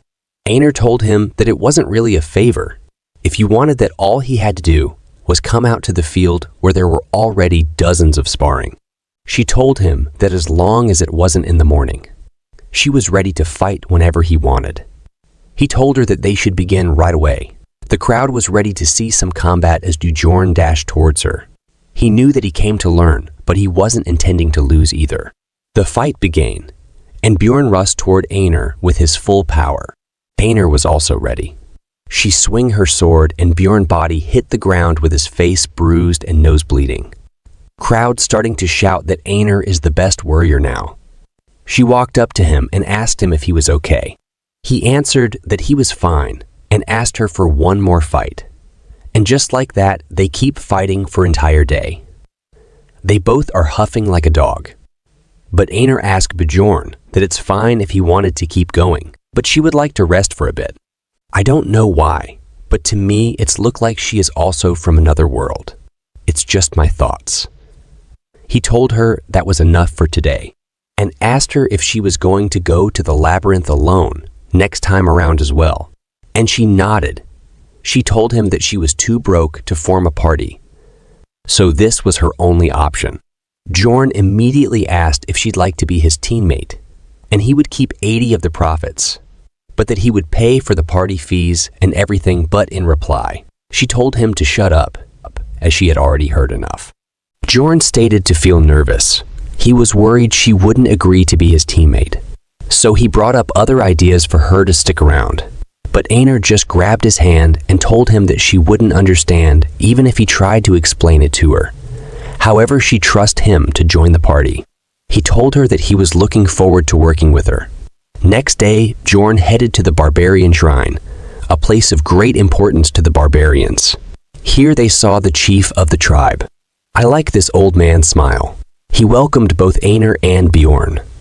Old man asked him if he had come to learn how to read and write, like Einar had. But Bjorn denied it. He was not here for that. He was come here something more. That thing called the spirit seal, or more specifically, he wanted a spirit seal called the undead seal. In this world, every species have specific trait to them. Elves enter contracts with spirits in order to borrow their powers, and dwarves receive the blessing of armor, which increases the effects of all their items, and the beast people enter into contracts with ancient beasts, called spirit beasts. As for the barbarians, they had the spirit seal. The chief got way too close to Bjorn's face, aggressively asking him how he even found out about that. The chief knew that usually that wouldn't be common knowledge to a young barbarian. So how did he find it? This had made the chief suspicious. But it doesn't matter though, since Bjorn had gone to the library to find out more information about the seal. So he told him that he read about it in a book, and that he had heard that spirit seals were greatly helpful in the war against the elves. The chief's attitude immediately turned. He told Bjorn that he was proud of him and Einar for reading books. He said that he had no reason to deny the spirit seal. Bjorn immediately wanted it, but before he could even finish his sentence, the old man told him the spirit seal would cost him 800,000 stones, as the chief looked almost giddy, knowing that Bjorn could never afford that. He looked at him like an accomplished person, almost as if he had won this scenario. Bjorn told him that he would pay for it, surprising Einar on how he could even afford that, because she was not there when Bjorn's stones counted. This was a careful plan by Bjorn, you see. Spirit seal was difficult to obtain at the start of the games because of its prices, especially because the higher your rank would get, the rarer the ingredients he would need on top of the already large sum of money. But now he have money. He dropped 4 bags, one bag, which had 500,000 stones, and the other 3 bags had 100,000 stones each. The chief was shocked this time, and he asked Bjorn about where Bjorn got that much money. But Bjorn had already thought of a reason to tell him. If the old man didn't ask, Bjorn would have been disappointed. So he began to tell him a story that he would love. About an injured elf that he found on the first floor. He told the chief that he used the elf as his slave and used her to acquire as many stones as he could. Then he fed her a essence and got even more money from her sister as payment. Those elves were completely helpless against the might of Jorns. Well, it's actually true if you look at it from other perspective. Old man liked it as he laughed out loud, claiming that he hadn't laughed this hard in years. What's more, a whole group of barbarians came around to appreciate his act, and Jorn liked the attention. Nonetheless, the old man had a reward for him. He liked Bjorn's story so much that he gave him 2 coins, each one worth 100,000 stones. So he made 200 zero stones by just telling a story. Jorn raised his fist in celebration, letting the barbarians hear what they wanted. He loved the attention. He felt good inside when they gave him compliments.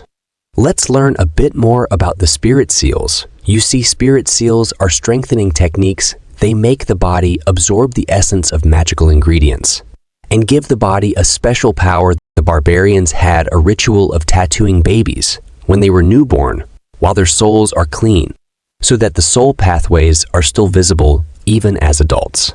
This why all barbarians are tattooed.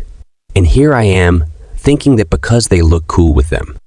After that, as he sat in front of the shaman, guiding him towards the path of the spirit seal, he received one last warning. The shaman told him explicitly that there was no way out of this once he received this spirit seal. He cannot receive another kind of spirit seal if he chooses this path. Bjorn had accepted it. This undead seal is the essence of a tanker barbarian. So the shaman began the process by raising his needle at Bjorn's back. He knew that this was the right choice. He had played the game too long to not know this. Red rays of light began to pour out, entering the tattoos on Bjorn's back. He was starting to feel it. He felt it on his back, and then he felt it through his entire body. The pain was overwhelming. It hurt so bad that he wanted to scream. But he had to endure this every time he wanted to upgrade his spirit seal. After long pain, he activated the first level of the seal, and his natural regenerative skill had increased greatly. He thanked the shaman for the seal, but got shaman shocked after hearing that, and start laughing, because this was the first time a warrior thanked a witch doctor. Jorn was confused about why is he laughing, or did he did something wrong.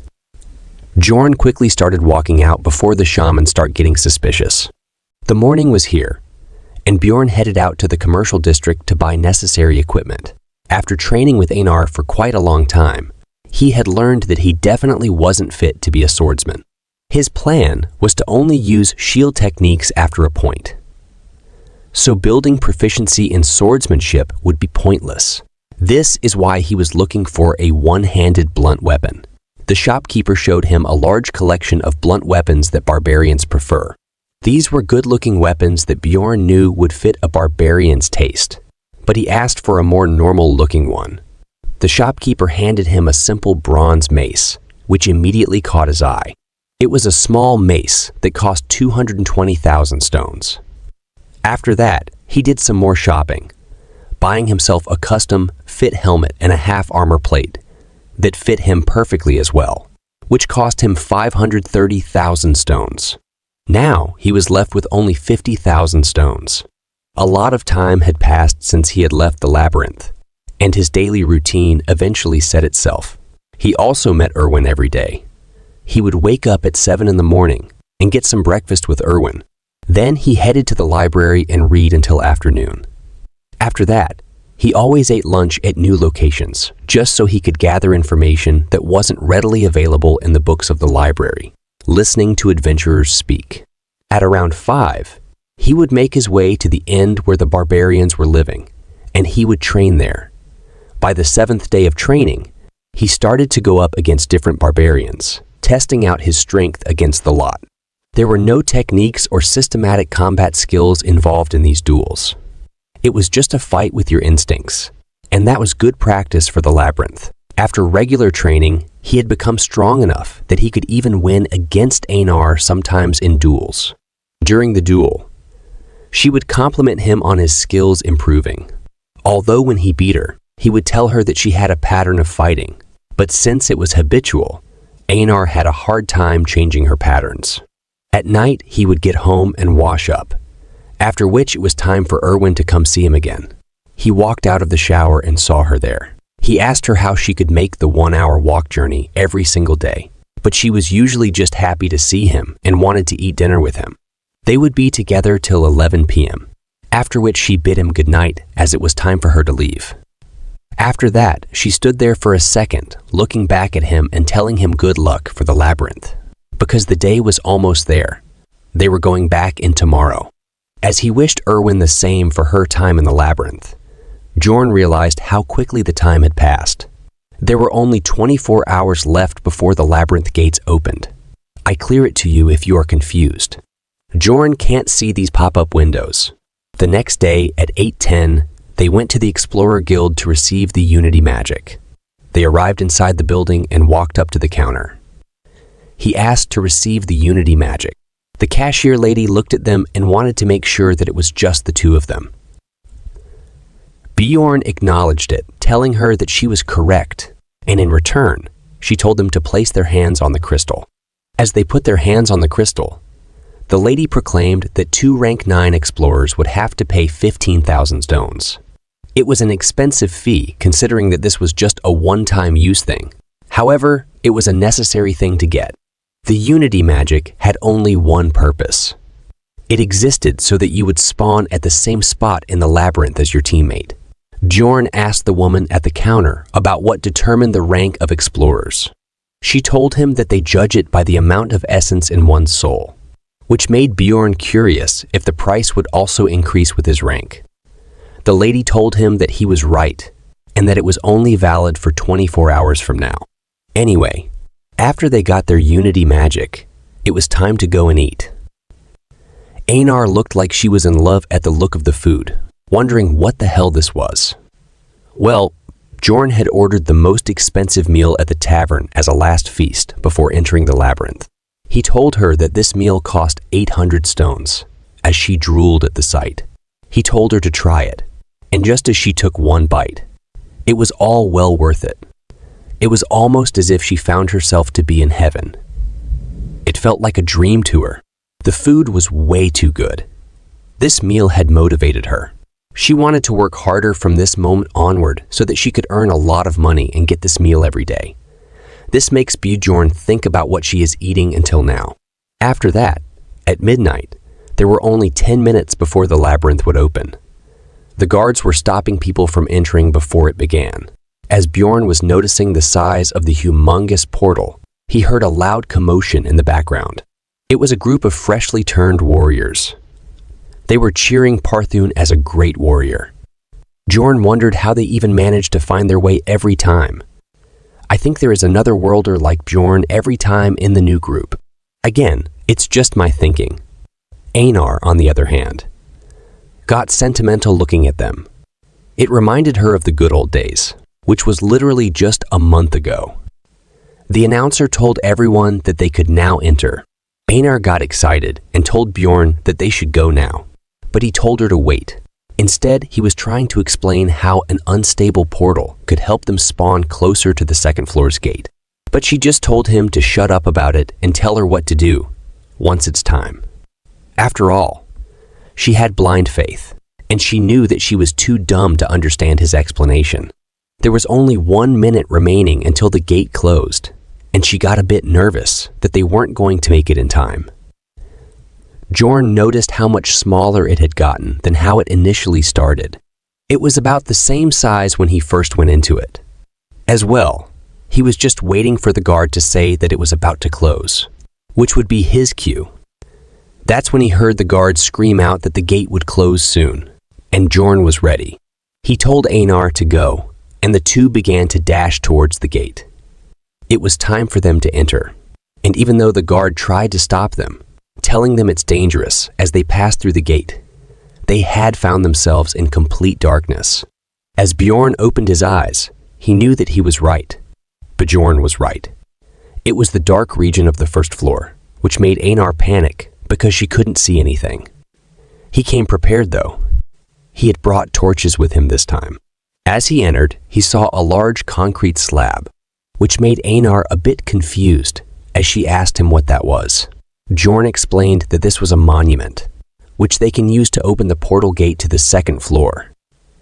This time around, they weren't going to stick around on the first floor at all. They were going to the second floor immediately. You see, beyond the barbarian, Bjorn was an expert gamer, and every pro needs to know how to utilize and exploit bugs.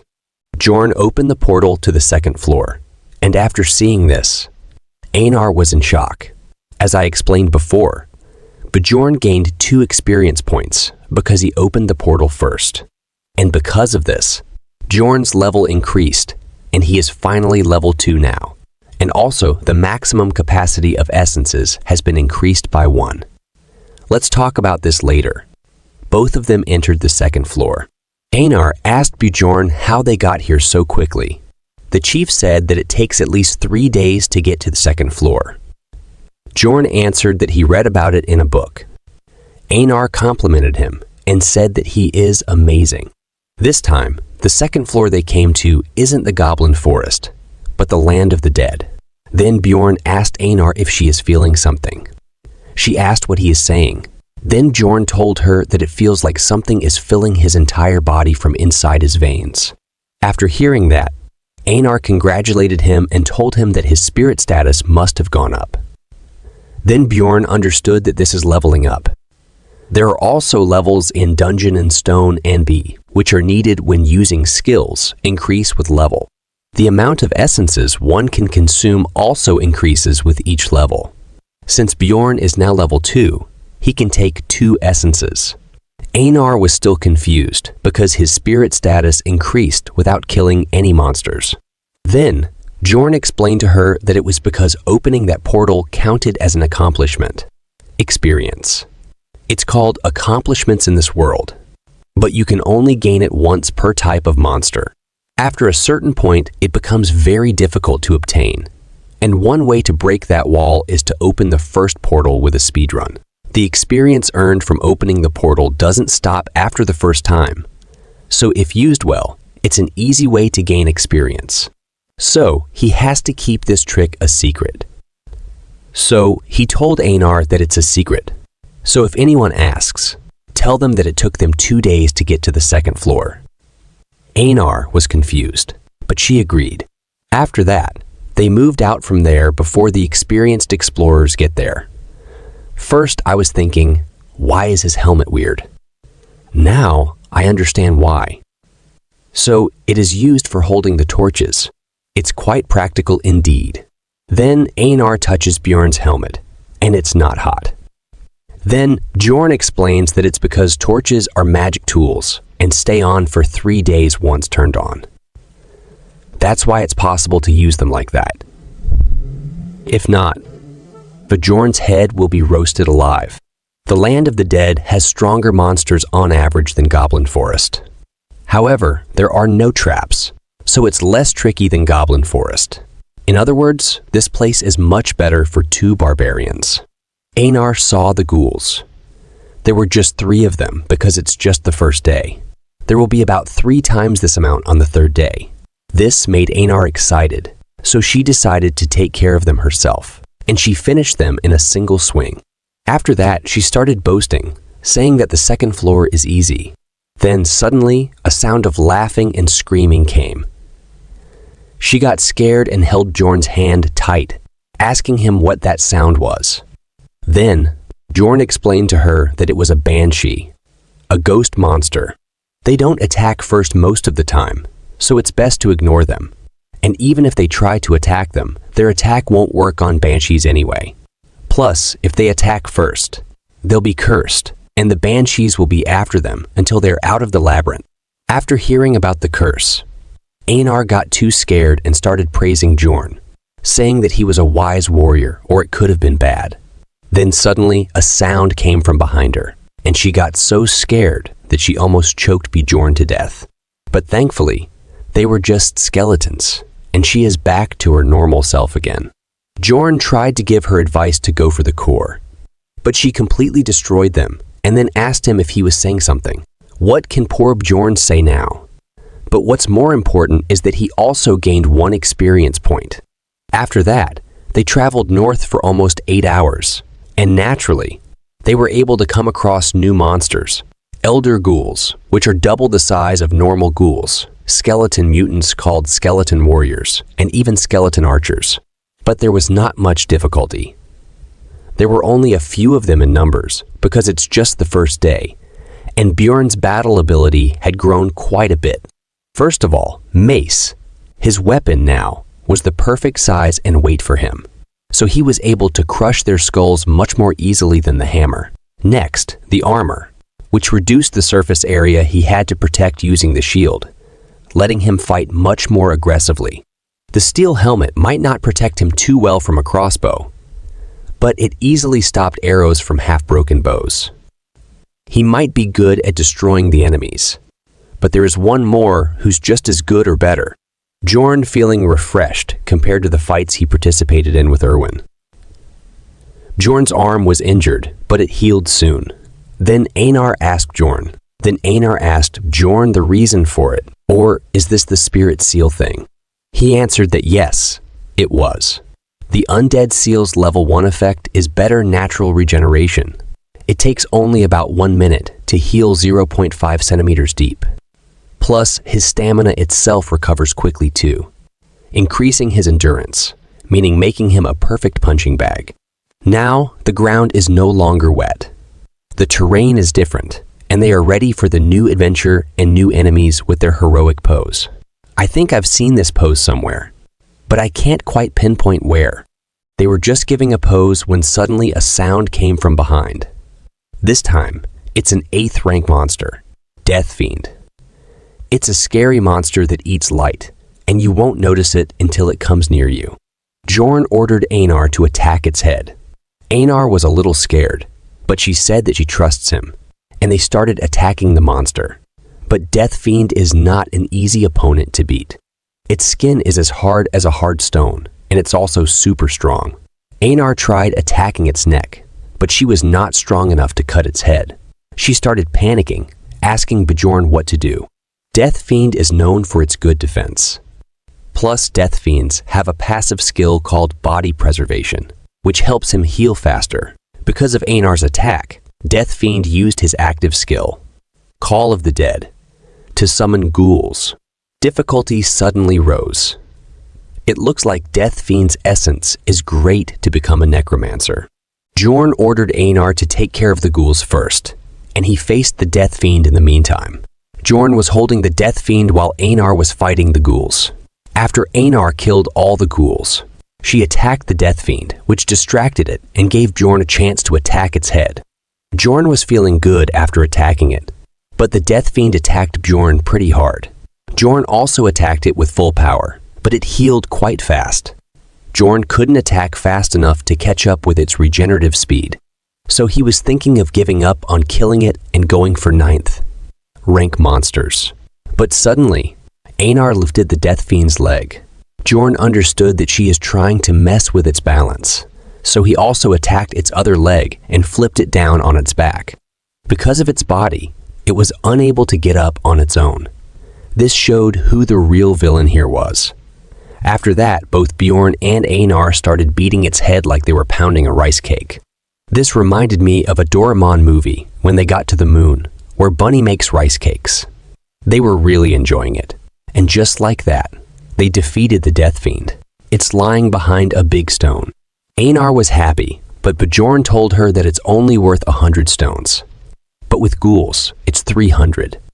She was shocked that one Death Fiend is worth only 100. Then Einar asked Bjorn how much the bread they had at the inn was. Bjorn answered that the cream pie would about 300 stones. She was happy, and said that she can enjoy one of those each time she kills a Death Fiend. This motivated Einar, but I think she forgot that they are splitting 8. Bjorn gets 80, and Einar only 20. Well, whatever. Bjorn was also happy because she was so active while Erwin was a bit passive. After that, they went around the area hunting Death Fiends. As soon as they came across one, They attacked its 2 legs to bring it down and started pounding its head until it died. They hunted about 70 death fiends like that all day. At the beginning of Dungeon and Stone, where the essence drop rate is very low, most people build their base on the essence they pick up. That's why he aimed for a death fiend's essence, which would synergize with his undead seal and has a nice passive skill. But they haven't gotten any. On the second day, the death fiends now appear in pairs, but they had learned how to deal with them already, so it wasn't as difficult as he expected. They knocked one down and worked together to knock down the other one. Of course, if they can't kill the death fiends quickly, they might be surrounded by ghouls, putting them in danger. Death fiends don't chase enemies out of their territory, so they just need to run like hell. Starting in the afternoon, the death fiends started appearing in groups of 3. So when the second day was coming to an end, they stopped hunting death fiends. They decided to take rest. So they found a cozy place to rest, but another team showed up. Bjorn tried to scare them off, but before he could do anything, Einar scared them and quickly ran from there. Then she ordered Bjorn to move somewhere else because they now know their location. They needed to find a different place to camp. It looks like they don't like humans at all. Maybe something similar to what happened to Erwin happened to her in the last labyrinth exploration. They were just searching for a good place to camp when suddenly the screams of people asking for help came. They were shocked because these were not the sounds someone makes when attacked by a monster. Instead, it sounded like a person killing another. They tried to run away from there, but a voice stopped them. There are 4 fresh corpses there, and no fighting signs, and one woman standing there. This means she is a plunderer. Plunderers. They are people who professionally hunt explorers. Instead of collecting monster magic crystals, they loot explorers' equipment for profit.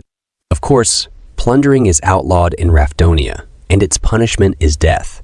But just like how Bjorn wasn't investigated for killing 6 explorers, although it was in self-defense, as long as no one mentions it, there is no way for people outside the labyrinth to know. For now, they are facing a strong plunderer, and she asked them if it is their first time seeing a plunderer. Both of them are stunned. Bjorn didn't speak out loud, but he was thinking that he never seen a plunderer that looked as professional as her. She is over 170 tall and thin, with red hair that comes down to the shoulders and an injured right ear. This ear didn't look like that of a human. I think she is not human, or at least not a complete human, maybe half-elf or something else. Again, it's just my thoughts. She also have a tattoo underneath her eye. These kinds of traits make her very recognizable, but considering he never heard about her, she must be very good at her job. In other words, she leaves no witnesses. Then Einar tells Bjorn that she thinks that she is very strong. Bjorn starts analyzing her strength by seeing the corpses. There are a total of 4 corpses there. The equipment seems pretty high rank, and there's a mage too. They must be explorers active, on at least the 5th floor.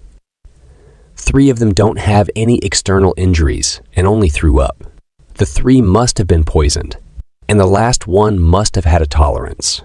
Then he asks her if she was teammates with them. She says that who knows. Maybe they thought so. After that, she started looting them. She put the looted items in a pocket plane bag, which are quite expensive. This makes Bjorn sure that he can't imagine how much stronger she is than them. She called them out, and both of them were stunned, thinking about what to do. Then Einar asks Bjorn if they're going to fight, but Bjorn told her to run as fast as she can. Then both of them start running while the plunderer watches them. They run with their full power without looking back. Bjorn looked for the signs to get to the 1st floor portal. While they are running, they meet a group of 4 human explorers. Einar was angry, but they have no choice. So Bjorn tried to get help from them by telling them about the plunderer. Then their leader asked Bjorn what is the guarantee that they are not the plunderers. So Bjorn swore on his warrior honor to verify it. They agreed, but on one condition, that they take all the rewards. Then their leader called them near so they can use his gnome ability. It assimilates the user and others within a 3-meter range with the environment. It It's a very powerful ranged stealth ability. Its con is that you can't move. But this, you can entirely avoid fighting. Bjorn was just thinking that they got lucky. But that man started laughing, saying how lucky they are that two barbarians just walked into their trap on their own. That man used the stone golem's active seal suppression on them, so they can't move now. To get free from it, they need to take damage. Even just 1 point will be enough to be free from this.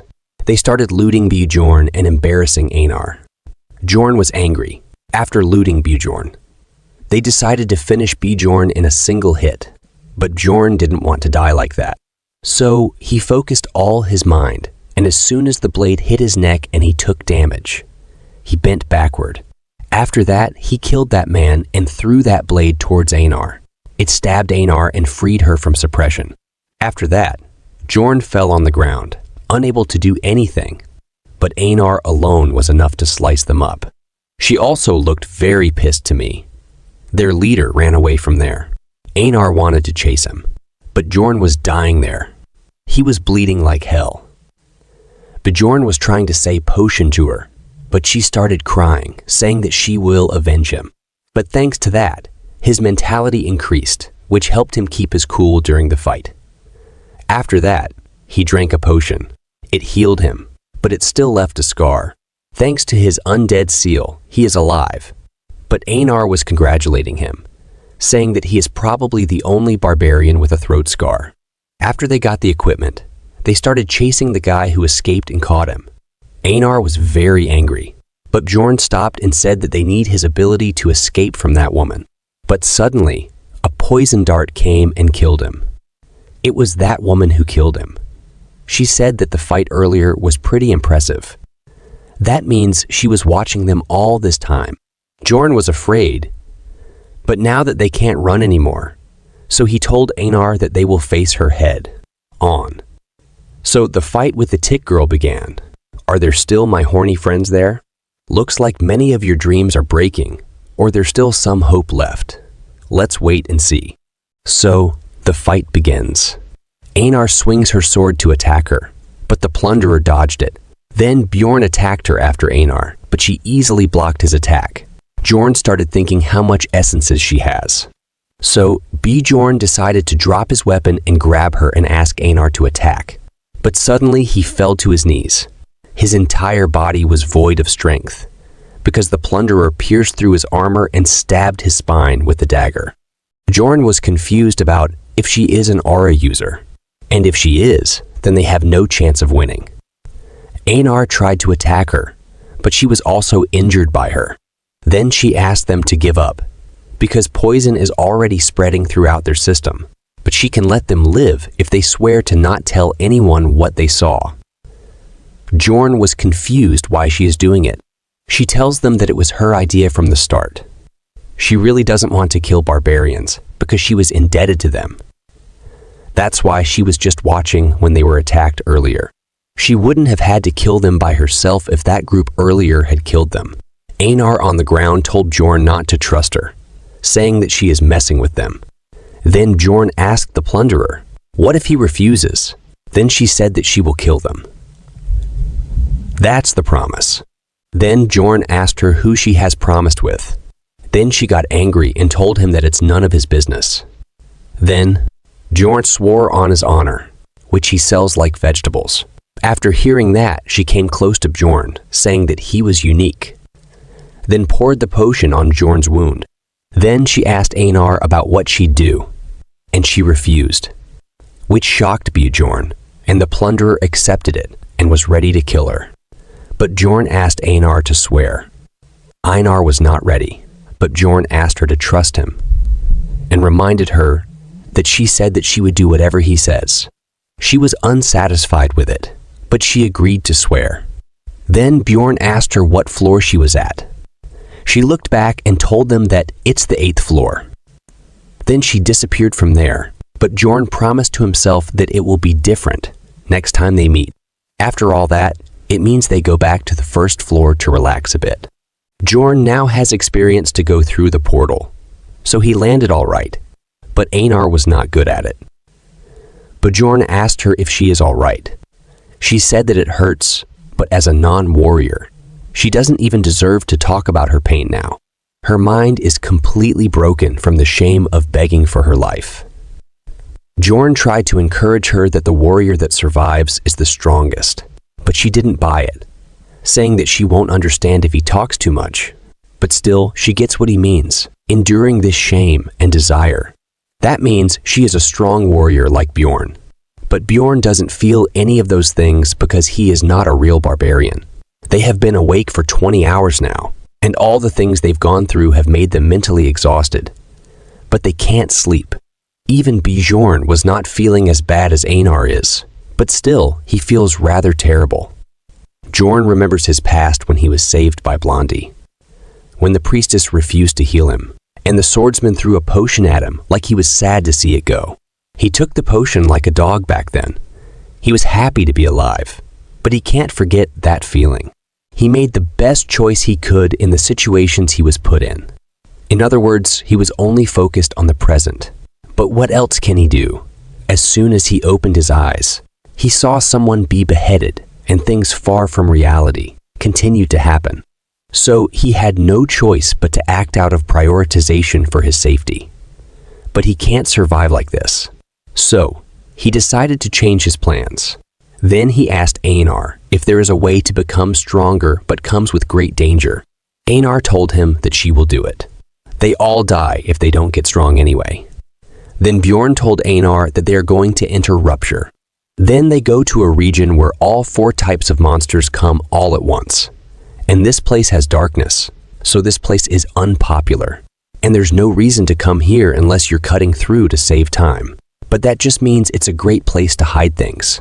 There was a memorial to the person who first discovered this labyrinth, the last wise man, Dyfwian Grandel Gabrielius. Bjorn told Einar that he is going to open a rupture, but everything that happens from this point onwards is a secret. Then Einar swore on her honor as a warrior and asked what a rupture is.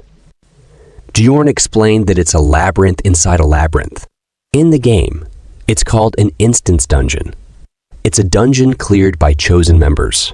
The first floor rupture requires you to place the magic crystals of 4 types of monsters on the memorial stone, and with a magic crystal from an 8th rank monster from the 2nd floor. Then the rupture will open. The Death Fiend's magic crystals open an instance dungeon that's capacity is for 5 people. The difficulty of the instance depends on the party members. Now, who else will join them? Rupture. A labyrinth inside a labyrinth. It's a new realm that opens randomly on each floor. A cooldown time exists for ruptures. In order for the first floor rupture to naturally open back up, it needs at least 3 months in city time. But waiting around for rupture to open is very inefficient. So people began finding ways to force the rupture open. There are 4 ruptures on the first floor. The one they entered was the blood-tinted castle. Einar was shocked after seeing the size of the castle. Bjorn knew that it'd be the blood-tinted castle since he used a Death Fiend's magic crystal. But it's still overwhelming to see in real life.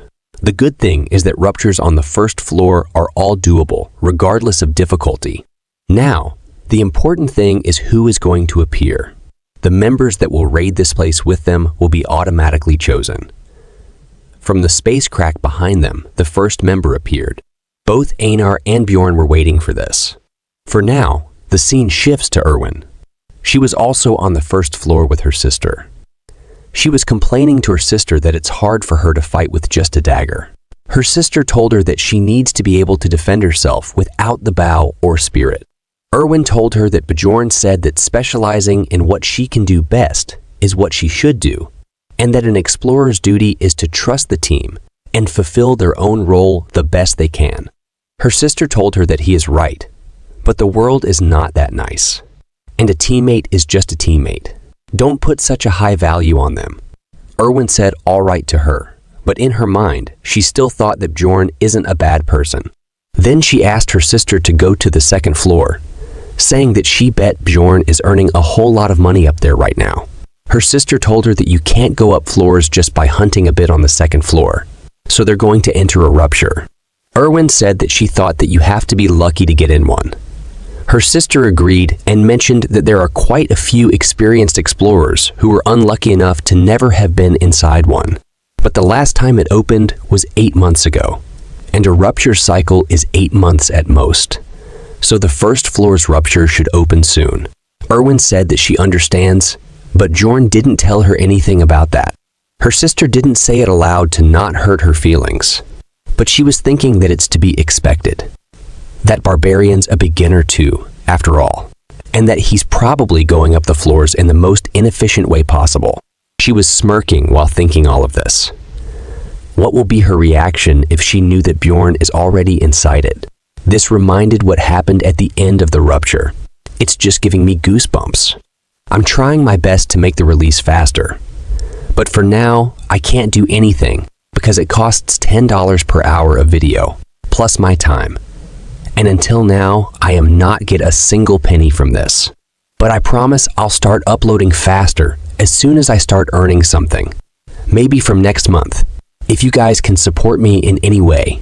For now, like Super Chat or membership, or on Patreon. I was still working on it, but I will give the link in comment or description for it.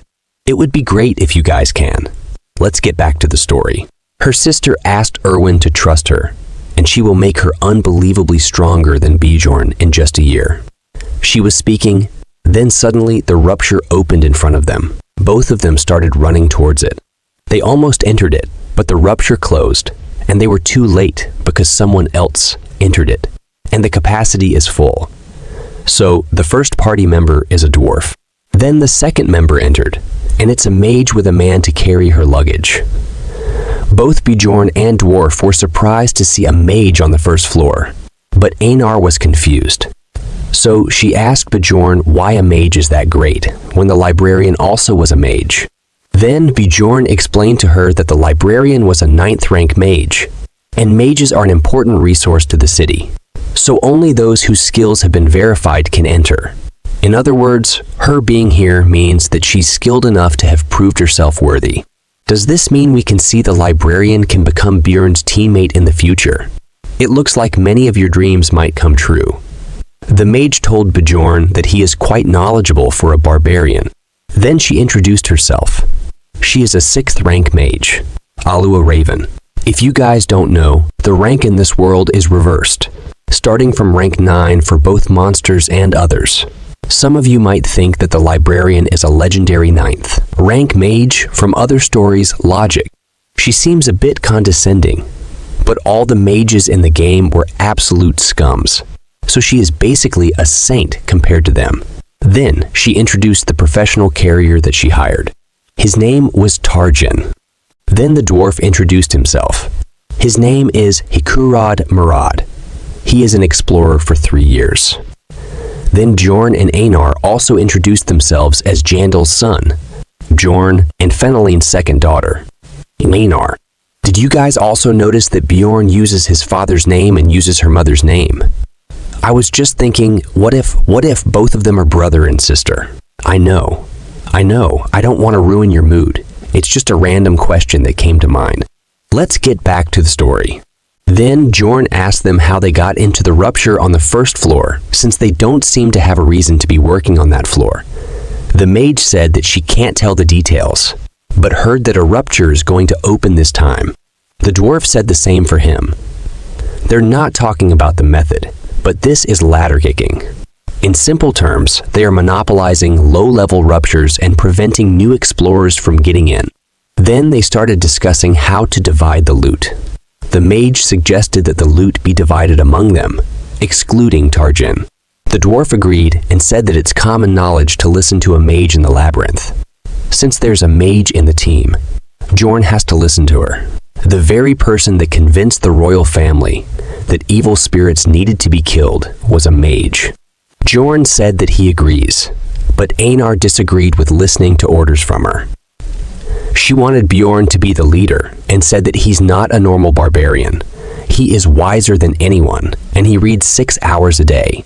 Bjorn tried to stop her, but she didn't stop. It looks like she really wants to expose Bjorn. The mage said that a barbarian reading is unique, But they already decided. Einar said that he is not unique. He is great, and she started repeating great and warrior countless times. Bjorn was super embarrassed. Then the dwarf said it's a great thing to be respected by one's wife, and that he was envious of Bjorn. Einar got flustered and said that she is not his wife. The dwarf said that she doesn't need to be embarrassed, and both of them started arguing. Then the mage stopped them and said that they should start moving now. Bjorn was thankful that the conversation topic changed, and Raven wasn't really interested either. He just hoped she never focused her attention on him until the end. Then the dwarf said that they only know each other's names. Shouldn't they know each other's skills too? The mage said that it's not necessary. The blood-tinted castle's monsters are all 7th rank and under, so just Tarjin and she would be sufficient. They all looked a bit upset because of it. She also said that she would be taking the loot from the Guardian. This pissed the big guy off. The situation became tense between the mage and the dwarf. The Guardian's loot is the Rupture's flower. For a mage who's financially stable, research is their priority. But the most important thing for an explorer is money. The mage said that she's going to give all the magic crystals that come from the Rupture, but the dwarf doesn't want to eat leftovers. Raven looked really taken aback. She must not have expected such a response. Then she said that she can let him take Number's item, but she will take the Guardian's essence. The dwarf agreed and said that both of them will roll a dice for the Rupture Stone. They are completely ignoring Bjorn and Einar. Bjorn doesn't like it. He can't go back without gaining anything. So Bjorn told them that he doesn't care about the essence or the Numbers item, but they take the Rupture Stone. The mage said that he is really greedy. They do not need 2 barbarians in this party. The dwarf also said that the Rupture Stone is too much. Then Bjorn gave up the Rupture Stone and asked for 2 essences that aren't the Guardians. Both the mage and dwarf thought for a second and agreed to Bjorn's condition. Well, considering their level, this place won't have any tempting essences they want. After that, the mage and dwarf acted all friendly again, like nothing happened. Bjorn was angry, but he realized again that he needs to become stronger. He has to climb the ladder, regardless of these ladder-kicking sons of... Then they entered the blood-tinted castle. The blood-tinted castle is divided into 4 areas. The drawbridge at the entrance to the castle, the urban warfare in the outer castle wall area, the underground prison in the inner castle wall area, and finally, the demon worshipping room within the castle lord's room. They met the gargoyle at the entrance. Gargoyles are 8th rank monsters. They stay still most of the time, like a normal statue. But as soon as they spot enemies, they immediately attack. The skill they're known for is petrification, and the target for petrification was Bjorn because he was at the front. It's the most common method to defeat the gargoyles, to sacrifice a party member to the petrification while the rest fight off the gargoyles. Einar was worried for Bjorn, but the mage stopped her because it is a different story when there is a mage. The mage cast the curse, canceling magic, and Bjorn got free from petrification. And now the gargoyle can't petrify its opponents. It's a piece of cake for Bjorn and Einar to defeat them. And the other one was defeated by the dwarf. The dwarf was pretty skilled too. While Bjorn was admiring the dwarf's skill, Einar's focus went to a stone because it was floating in the air. Then it got into her carry bag itself. Then the mage told them that it's a spell to collect magic crystals, and that she'll collect them for now, and divide them up along the way. The dwarf liked it, so they started opening the gate. Destroying it. It was very dark inside, so the dwarf asked the mage to cast a spell. When the spell lightened the area, they found out that it was filled with dead men. They're rankless monsters that do not reward any exp nor magic crystals. And their corpses do not vanish either unless it spits out an essence. So basically, they're a waste of time and strength for explorers. So they finished them quickly without wasting much time. They aren't that strong either. They just look big. After they all defeated them, they dropped the Dead Man Commander's blowhorn.